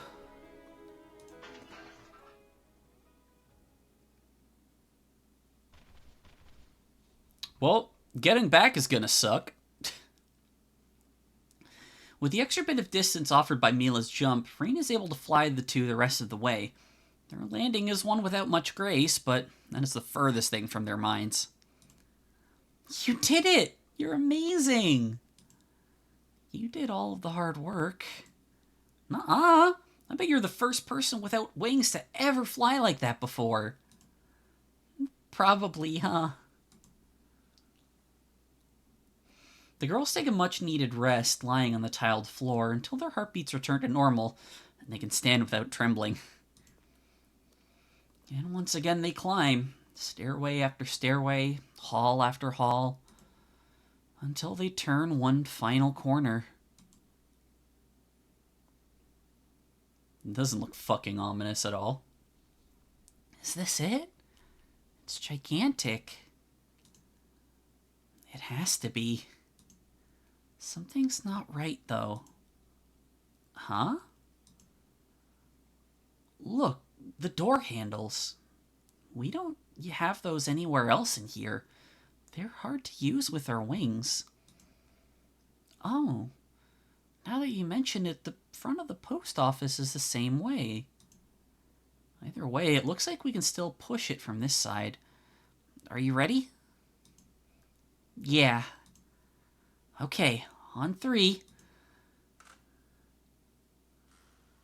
The two girls push and push and push until the aging wood of the door begins to creak in protest.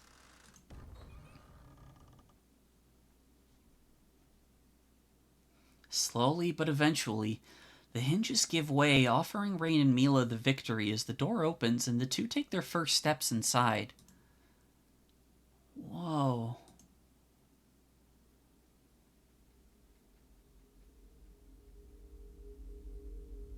The Undeliverables. Repentance Roost. Well, that doesn't sound fucking ominous at all, Jesus Christ.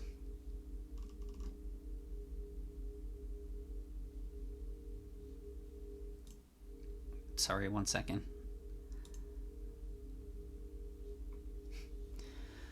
Though not as bright as the lower floors, the scattering of lamps and lanterns are a welcome reprieve from the darkness they had just finished navigating.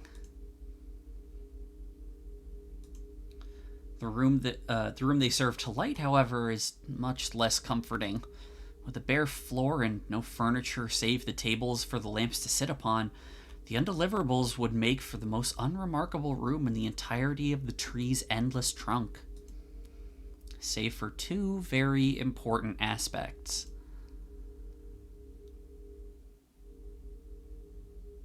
Oh, that's big. The room's incredibly tall ceiling, reaching so high as to be all but immune to the numerous light sources and the wall of outgoing boxes that matched its grandiose heights. Dandy's letter is somewhere in here? Yeah, it's gotta be. Let's start looking in the bottom rows. Kayla always tells me to sort lowest to highest so I don't have to waste my energy flying as much. Okay, but, how will we know which one is Dandy's? Maybe we can just empty all the boxes for now and make a pile of letters? It might be easier if you can look at them all at once. Messing up the order of things will definitely get you in trouble, though. Yeah, if we get caught now, I'm gonna get in trouble no matter what. We should probably still hurry, though. Eager to find their prize, Rain quickly makes her way to one end of the wall and begins her search, with Mila following close behind. With every box she passes, however, her energy wanes and heart sinks. Empty. Empty. Empty. What? Didn't Miss Neve say that there were letters that she couldn't figure out? That there should be something, even if it isn't Dandy's, right? Yeah, so why isn't there... Maybe they empty the room after a while? Which would probably mean... it's gone.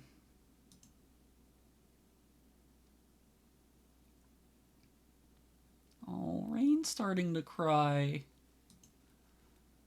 No, Rain, what's wrong?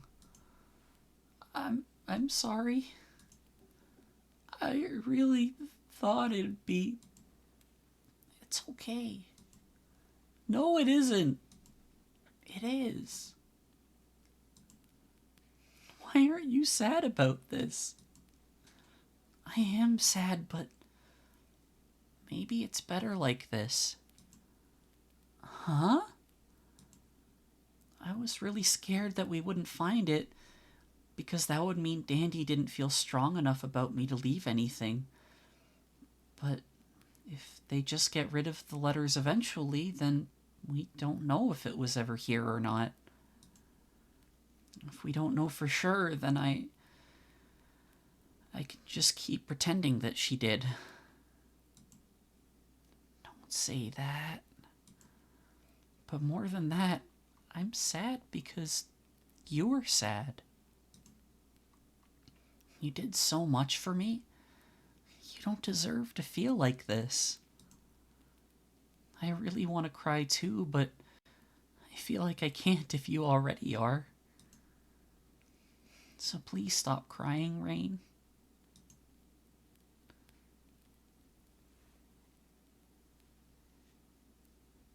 Rain isn't sure if she feels better, but attempts to refocus herself with a couple of deep exhales regardless.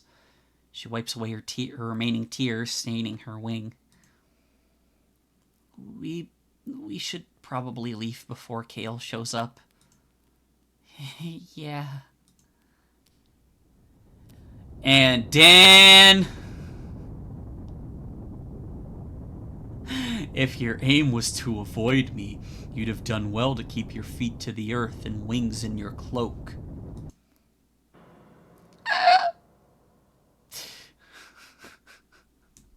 Absolutely horrific.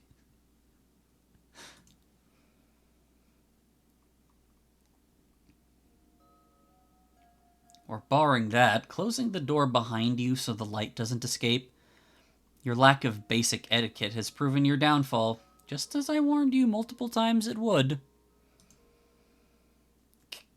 Kale?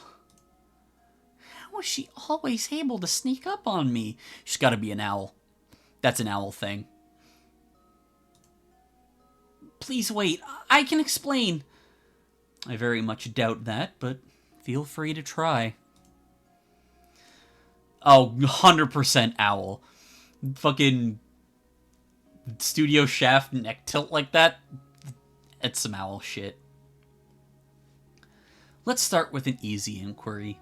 Why aren't you attending to the front desk right now? Well, there's... Afterwards, we can discuss the missing hat from our ground floor storage.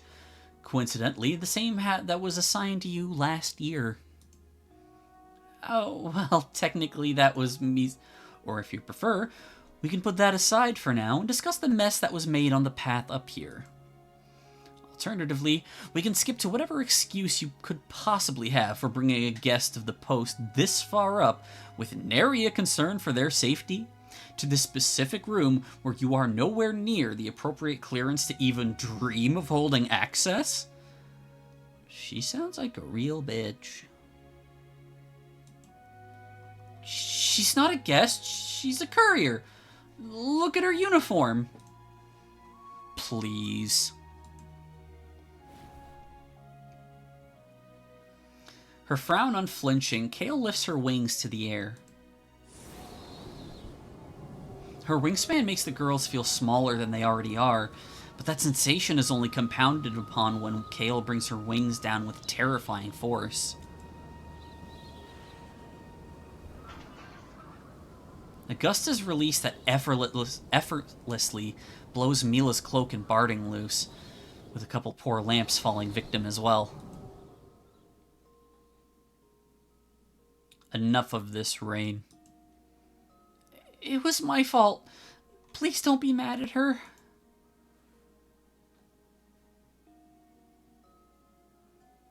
Kale shifts her eyes to Mila, holding them on her for what feels like an eternity to the girl, before eventually shifting the rest of her body as well. Yeah, that's some real owl shit. I don't think I've had the pleasure, miss. She doesn't... Goddamn. Kale raises a wing once more, bidding Rain silence. My name is Mila. My best friend, well, I'm expecting a letter from her. But Rain is my other best friend, and all she did was try to help me find it, so please, get angry at me instead. Mila... All guests of Mortem Post are to be treated with the utmost respect. I'm afraid, however, that I can't honor your request. This is a place of work. There are rules, traditions, expectations, countless examples, nearly all of which Rain has managed to break within a short window of a few hours. I'll unfortunately have to inform any guardians you may have of your presence here today, but rest assured you'll still be welcome to the post with open wings in the future, miss.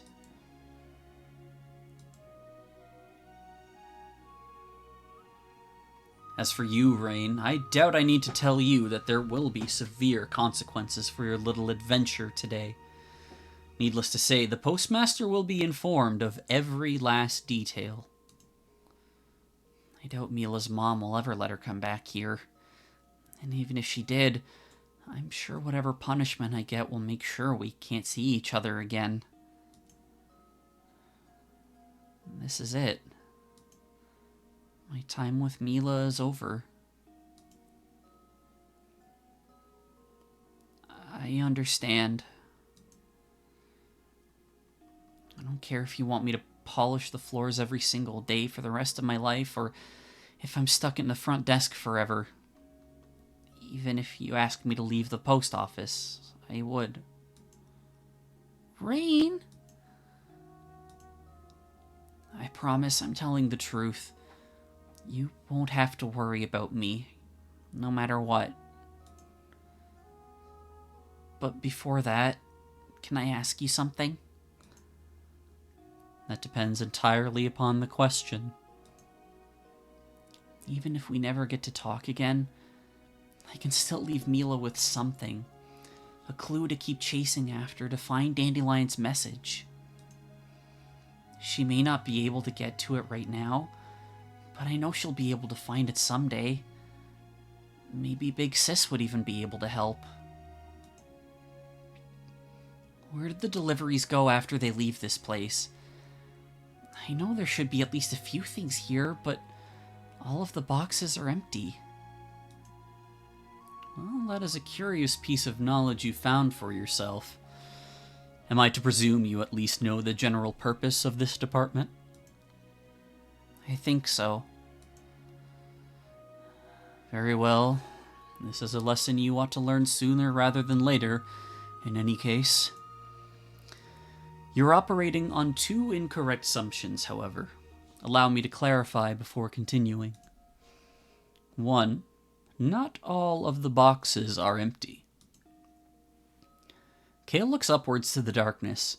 She stays unmoving for several minutes, leaving Rain and Mila uneasy and uncertain. At long last, however, the topmost box on the far left begins to emit a faint glow. 1, 2, 3, 4, 5. Rain counts Kale's wing beats as she prepares to take off, her mentor bending her knees with every flap. On 6, she takes flight. The girls watch in amazement as Kale speeds through the air, skillfully slowing herself as she approaches the ceiling. At the apex of her ascent, all that's visible of her form from the floor is what the glow illuminates.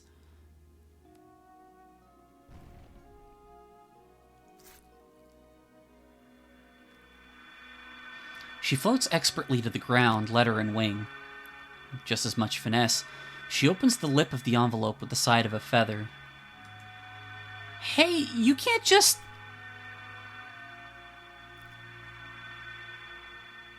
Like she had before, Kale raises a wing to Rain, demanding her silence as she quietly reads the contents of the letter to herself. Her eyes subtly shift back and forth, absorbing every written word to memory with precision and care.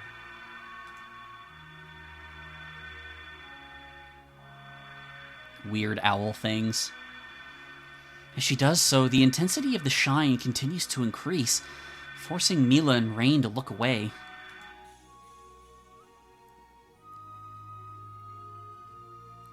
And in an instant, the light is gone. When Rain turns her head back, Kale stands there, empty-winged, with only the faintest of glimmers escaping her grasp before disappearing to nothing. 2. No delivery ever leaves this room. What happened to that letter just now? Miss, have you been taught about the cycle of magic yet? Me? Our food and clothes have them, right? And they have something to do with the letters? A good enough foundation. For the sake of being thorough, allow me to walk you through the rest.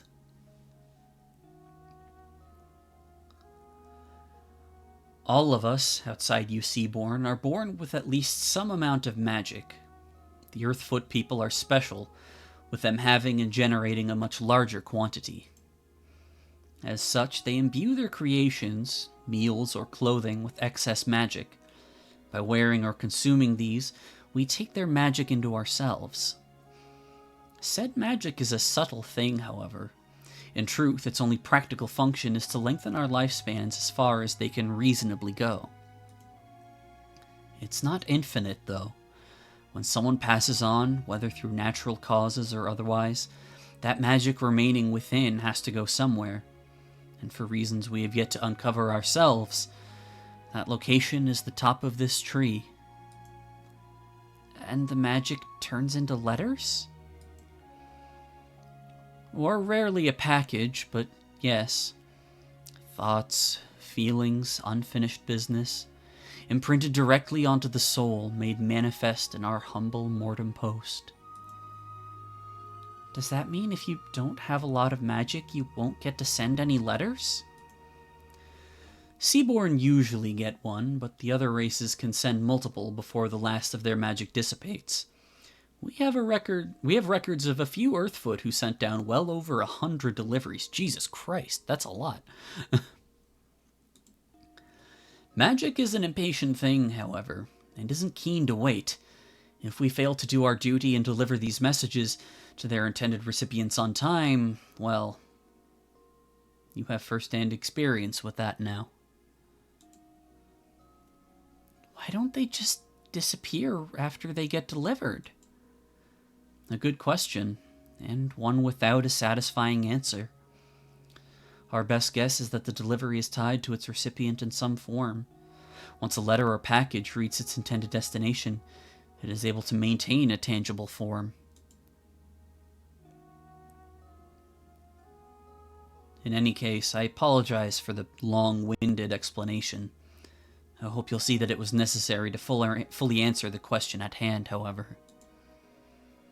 So I couldn't even give Mila another thread to pull at. I'm so sorry. That letter you just read, is there any chance it could have been from my friend? Her name was Dandelion, but I called her Dandy. Also, you spell my name like... The contents of the message are strictly confidential. Sorry, miss. I can assure you that nothing in it implied that it would have been for you, at least. Oh. So long as your friend has imprinted the appropriate information, you needn't worry. A delivery doesn't expire for a full 3 weeks after it is initially left in our care. A more than sufficient amount of time for it to go through our system. All Mila can offer is a gasp and a small, sad nod. 3 weeks? Then... This is just so frustrating. Everything we did, and we're just gonna end like this? With not even a tiny bit of good news for Mila? And we're probably never gonna see each other again? And Kale's just standing there talking like there's nothing wrong or even weird about talking about following rules or whatever while breaking just as many as me? Why were you even reading it anyway? Not opening mail that doesn't belong to you is the first thing we're taught. Did you forget? And sorting top to bottom? You say that we start at the bottom, and that's just not to stress your wings, even though I think it's easier to remember. You always get so mad at me whenever I start from the top, but you do it to get at much bigger set of boxes? And treating our guests with respect? If the letter wasn't important, we wouldn't have come all this way. And you're just going to pretend that doesn't matter? If we respected our guests, we wouldn't need to break the rules to help them. Rain...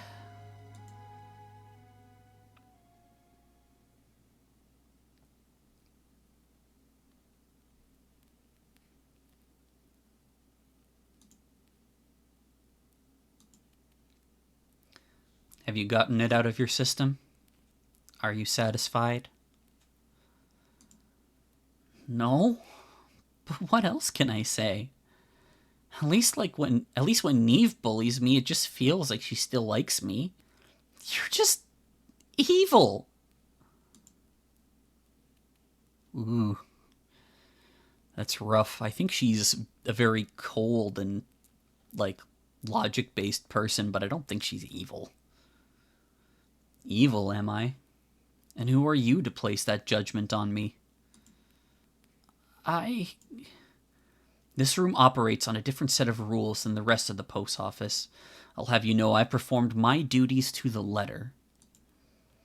Surely you noticed how difficult the journey was to reach this department? How even if you could simply fly up by yourself, you tired long before making it here? Or even the size of the door and how you must have struggled to push it open? These were deliberate choices made by the first generation of couriers.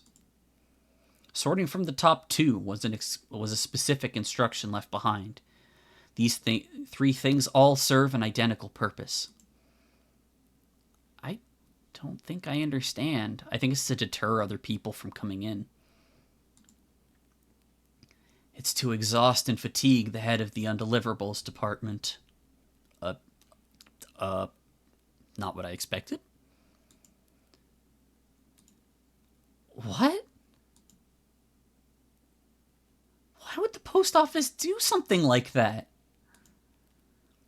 As I've told you countless times before, we have what I consider to be the most important job in the world. We have a duty to every person in Vitae, alive or otherwise, to deliver the final words of those who have left us.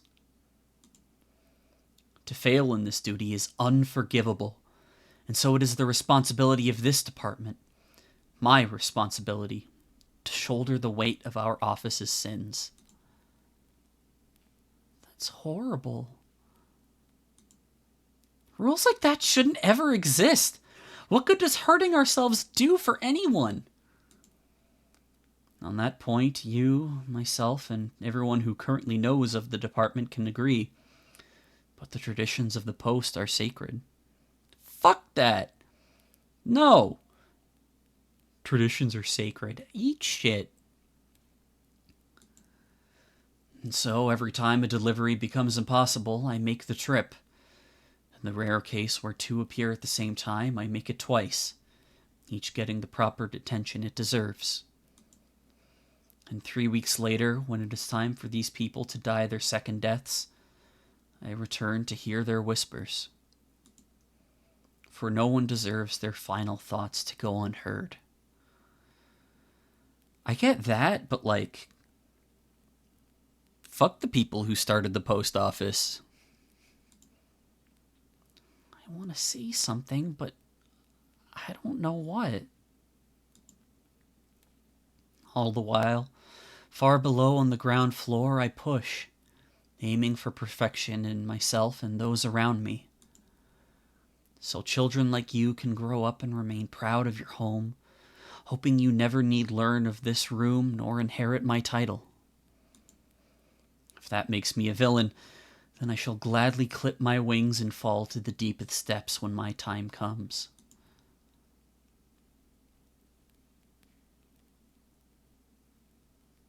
Kale, I am out of questions, I should hope.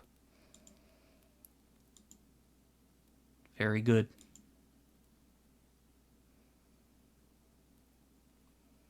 I have still some business to attend to. I would appreciate it greatly if you two were to step outside in the meantime. I'll arrange for an escort party to see you safely to the bottom.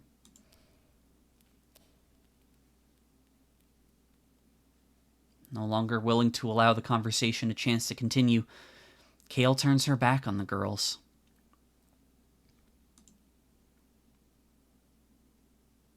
Rain is caught in stasis, unable to think a single thought or move a single step.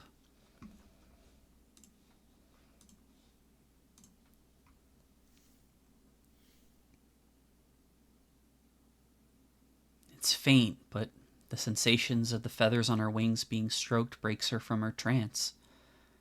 She looks down, finding Mila's hand.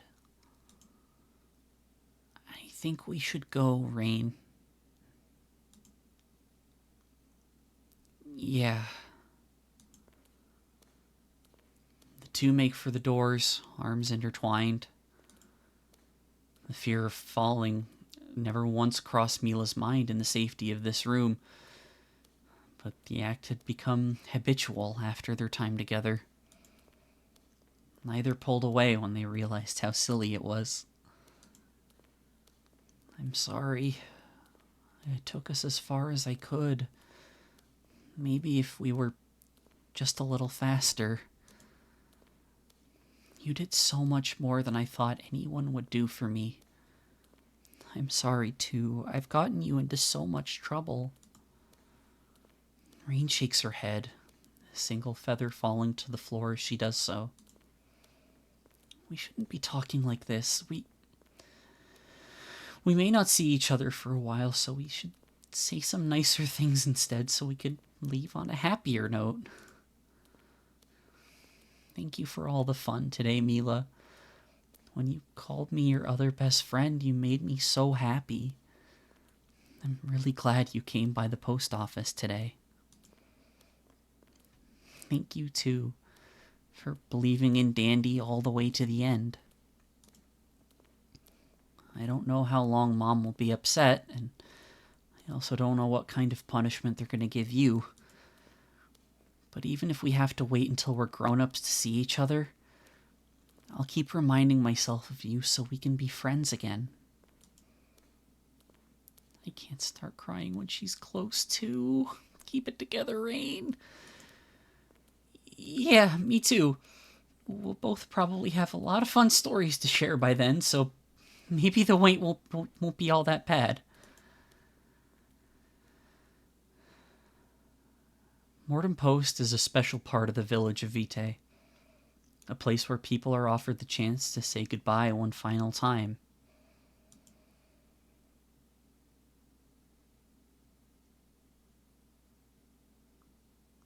Today, however, Rain and Mila chose to part with a promise to see each other again, no matter how long it may take.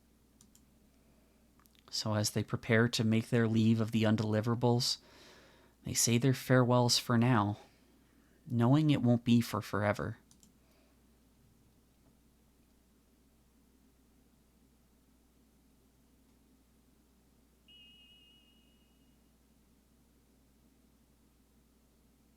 A glow.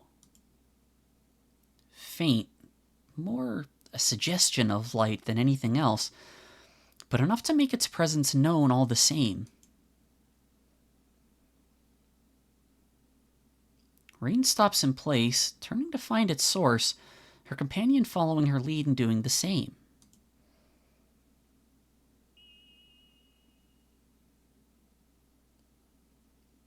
And there, in the top row, second from the left, the small cubby gently shines, its glow already beginning to intensify.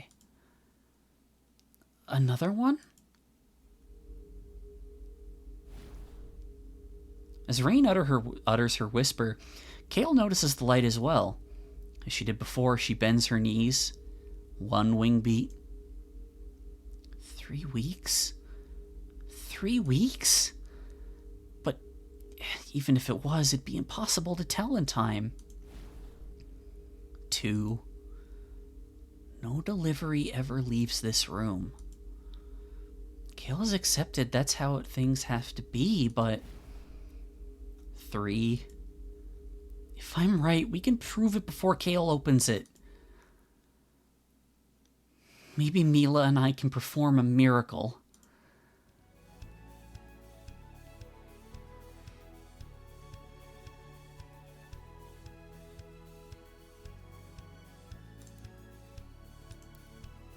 Trust together.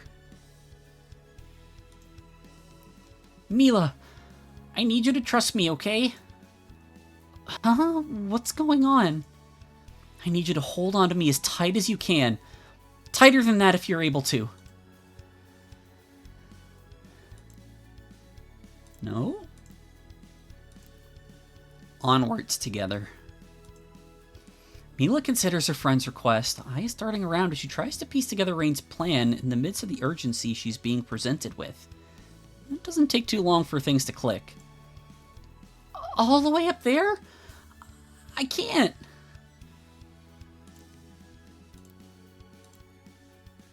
Inspect together? Please, you have to be there too. I promise we'll be back on the ground in no time. Dandelion too. Although hesitation initially overtakes her, Mila steals her resolve with a firm nod. Throwing her arms around Rain's dress and clenching her fists together tighter than she ever has before, Mila holds on tight. Thank you, Mila. Let's give it all we've got. Upwards Rain. 4. In that same instant, Rain throws her wings to the air, then downwards with every bit of strength she can afford to muster, knowing that a swift takeoff would be her only chance of outspeeding Kale.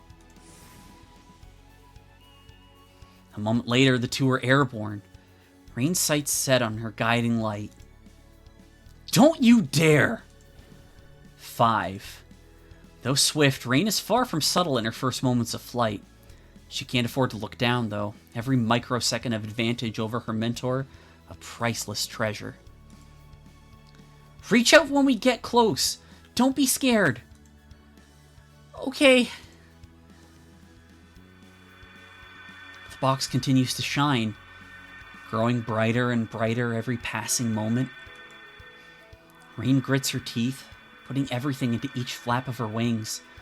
The strain pairs with the additional weight, driving her to exhaustion far quicker than she ever had before.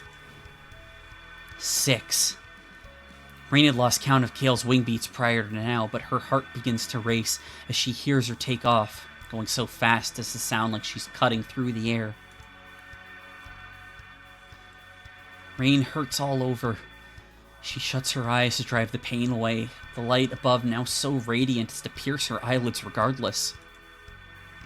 Higher and higher, brighter and brighter, closed in her own world but still bombarded with countless sensations, all begging her to stop. Higher and higher, brighter and brighter. Even with eyes slammed shut, the light still overwhelms. Rain's vision is that of nearly pure white, and still it only continues to intensify. Until suddenly it's gone. Rain's eyes shoot open, disoriented and confused. Her head swivels down to check on her friend, heart beating out of her chest. Mila isn't holding a letter. Rather, in her free hand, she clutches a small parcel.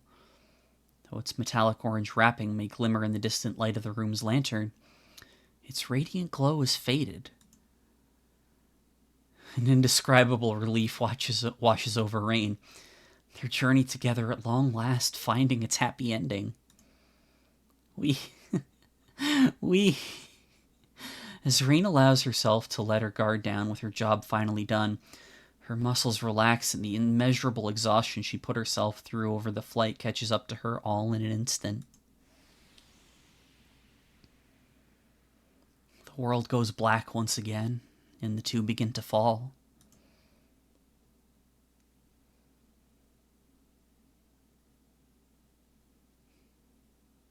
Dandelion.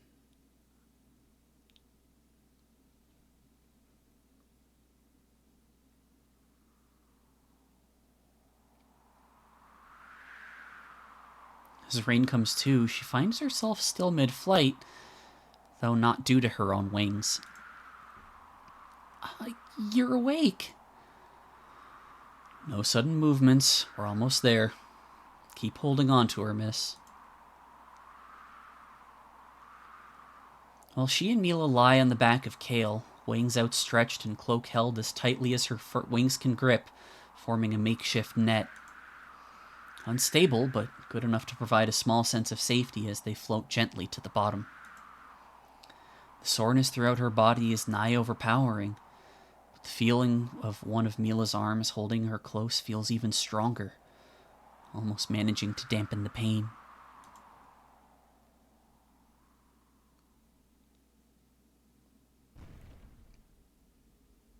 True to Kale's promise, the three eventually make their landing. Kale kneels down, allowing for the girls an easier disembark. Mila falls first, eager to have something beneath her feet again. Rain follows soon after, though her landing is considerably more wobbly.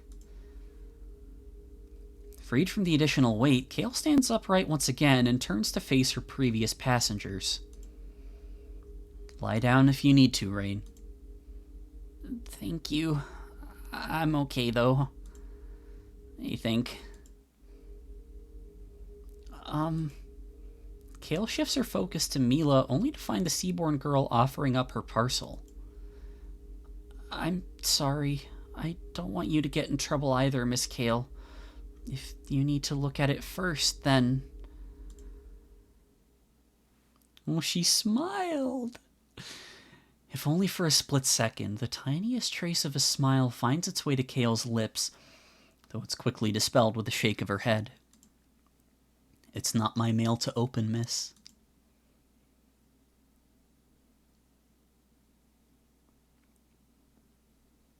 The energy in the room shifts as Mila pulls the package back down. Nary a sound echoes through the room, save for the gentle flicker of flame. Mila visibly shakes as she takes her first tug at the twine, the adrenaline of her flight intermingling with her nerves as the two couriers watch intently. Time moves slow, agonizingly so, as the string eventually gives way, and she begins to carefully peel back the glimmering orange wrapping. Finally opening the box, Mila releases a small gasp. She scoops one hand inside to grasp its contents, allowing the box to fall to the floor with a quiet thud, masked by the crinkling of the wrapping paper. In her hands rests a small knapsack, made with the same material as Mila's vest. Dandy's bandana. Tears begin to well in Mila's eyes, satisfied just by the gift's wrapping rather than its contents. Keep going. Keep going. Mila, reminded that there was still yet more to go, responds with a nod. Though her hands shake even more intensely than before, she pulls at the cloth with as much care as she can muster.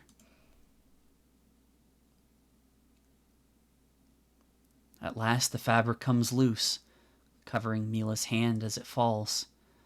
Rain and Kale share a confused look. Mila's reaction is much more severe, with her trembling worsening and her tears quickly escalating to sobs.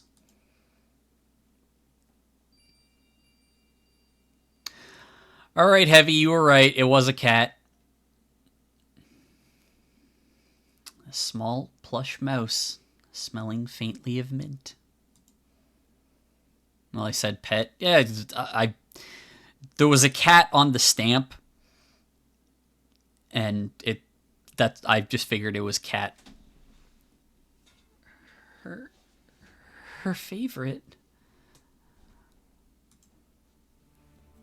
Mila instinctively tightens her grip on Dandelion's gift as the flood of emotions escape her body. The two Galekind watch in silence, trying to piece the puzzle in front of them together.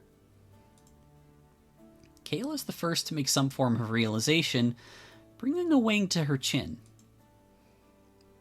Miss, is it possible by any chance that your friend never knew how to write? Mila hears the question, but can't even begin to form a word. Thankfully, Kale is able to intuit the answer all the same.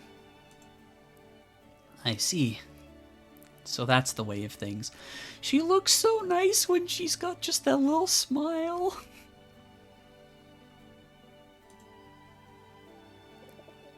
Wait. Huh? I love how Rain is still like, just airhead. She gives big shoe bill energy? Not what I would have picked. She did a bunch of, like, very distinctly owl shit before you came back, though. Like, the complete silent landing, fucking head turn shit, eyes, like, glowing like crazy.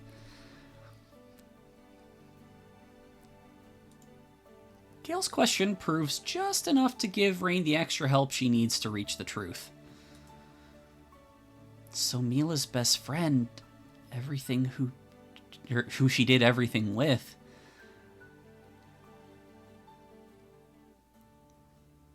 but I've never heard of anything like this happening before. Gale just told us it isn't possible.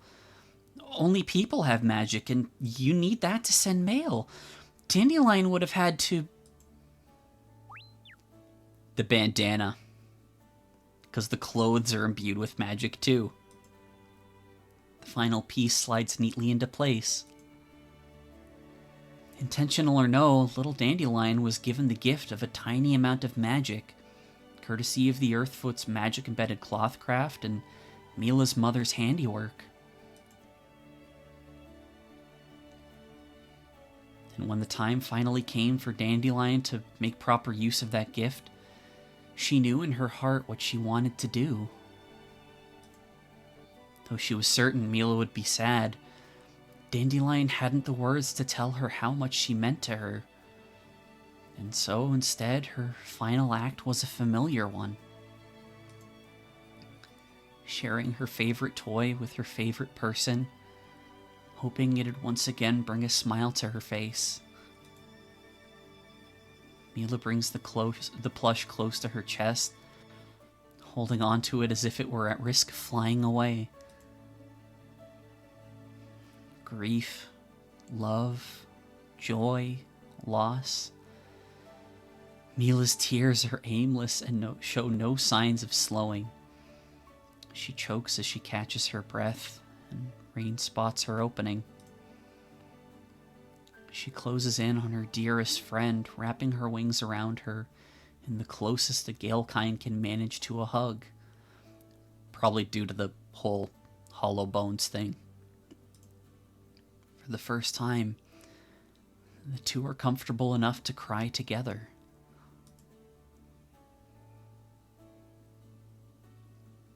I'm deeply sorry for the severe clerical error our office has made and the trouble it has caused you. Nevertheless, it fills me with an abundance of joy to see your parcel safely delivered. I'll see to it that you make it to the ground floor whenever you're ready. The head of the undeliverables readies for the door, though turns back briefly to address her subordinate. Unfortunately, I can't go against protocol. I'll still need to report this incident to your grandmother.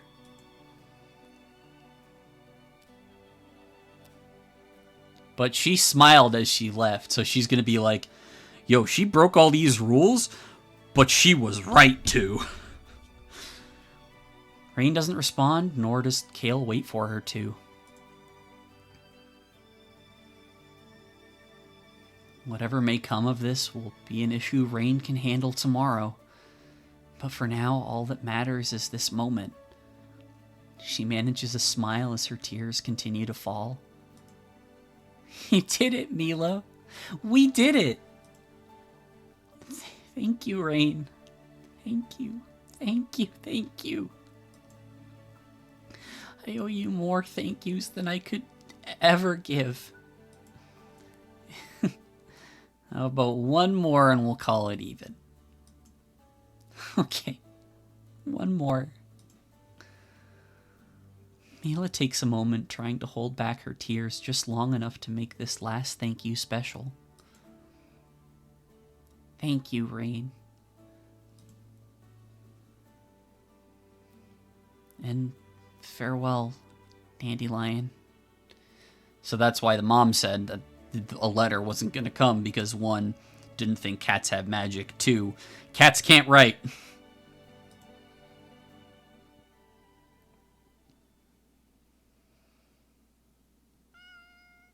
Oh, kitty.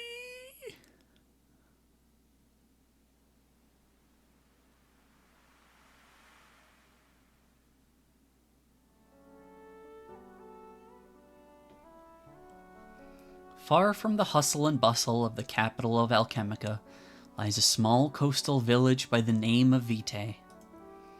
In the mornings, those who live near Earthfoot residences are woken by the scent of fresh bread being baked.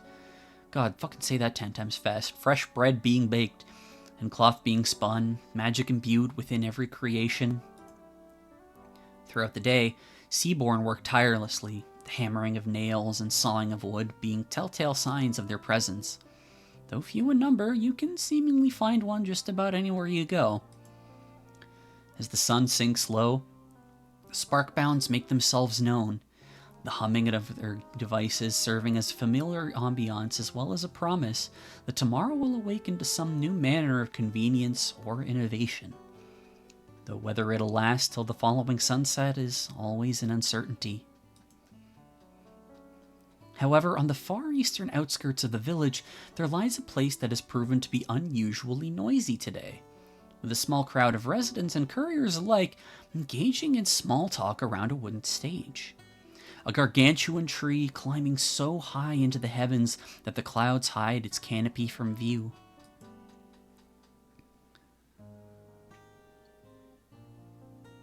And at its base, Mortem Post, a modest little post office the Gale kind call their home, and where a small ceremony is scheduled to take place today. Gale stayed true to her word. Rain's grandmother, the postmaster, was informed of her granddaughter's exploits down to the last detail. How she immediately shirked her duty, leaving the front office almost as soon as she was to start her shift. How she brought in a guest into the inner workings of the post office entirely unauthorized, and how she coerced said guest into digging through the letters of others. How she put the guest through unimaginable danger, climbing to the heights of the tree that not even many couriers reach. Mila's mother was told much the same. They were also told of Rain's unbending determination to do right by Mila, stopping at nothing to help a guest in need, going above and beyond what any courier could ever be expected to. How, despite the danger, she treated her with the utmost care and attention, matching her step for step and always putting Mila's welfare in front of her own. How she performed a miracle and became the first courier in Mortem Post's long history to deliver an undeliverable.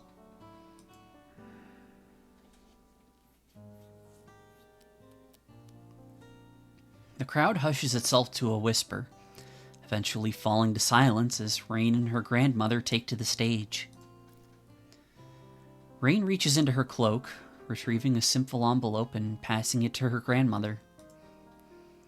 The postmaster opens the lip, revealing the small vertical stamp held inside. With all of the all the care someone of her age can manage, she gently peels the back off.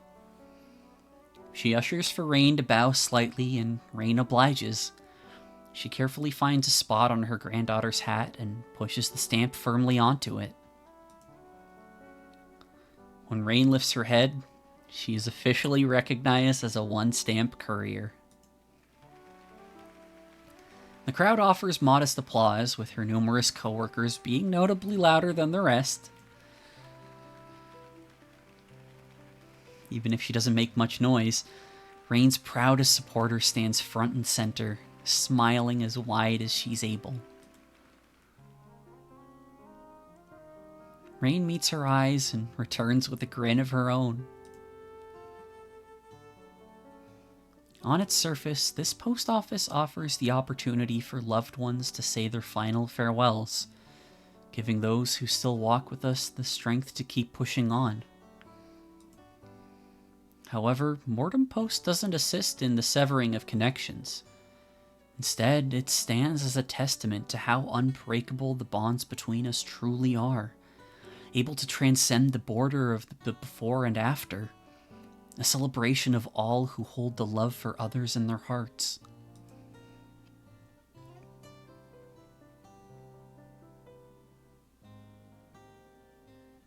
place Rain is proud to call her home, and one Mila is forever thankful to.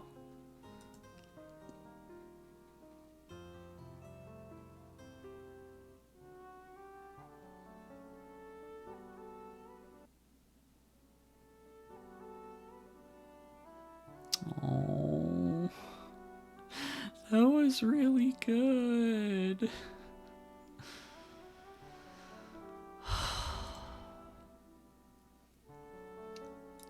It didn't gut punch me like I thought it might, which is good.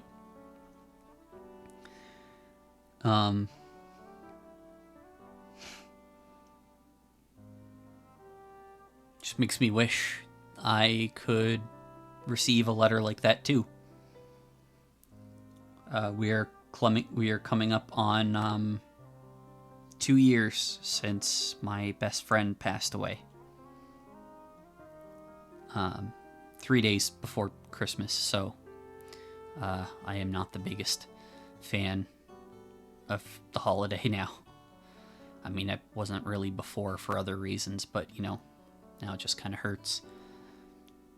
And it was really sudden. I was talking to him, like texting him over Discord about the stupid, inane shit that we always talk about, or, you know, video games and ideas for stuff and stupid memes that only would make each other laugh, and everyone else would be like, what is wrong with you two?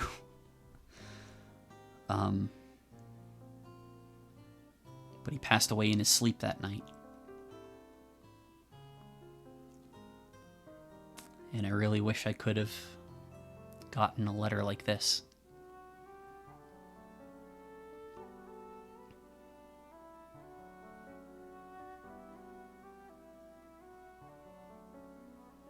Go hug the people you care about, okay?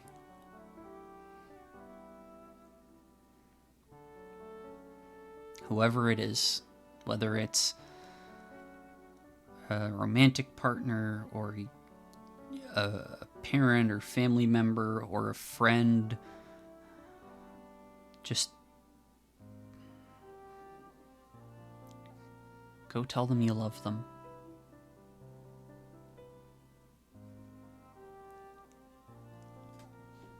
I don't think it'd be appropriate to kind of raid out on an ending like this. So I'm going to call it here. We'll be back. So on Friday, there will not be a Final Fantasy XIV stream with Tag. That'll be happening on Saturday instead. That is because we have the final Raft collab with Hero Girls, Francois, Jess, and Orient Senshi. That's happening on Hero Girls' channel on Friday. But yeah, Saturday will be some shenanigans in Final Fantasy XIV with Tag. But until then, I hope you all have a good rest of your night. And, yeah. Take care of each other, demons.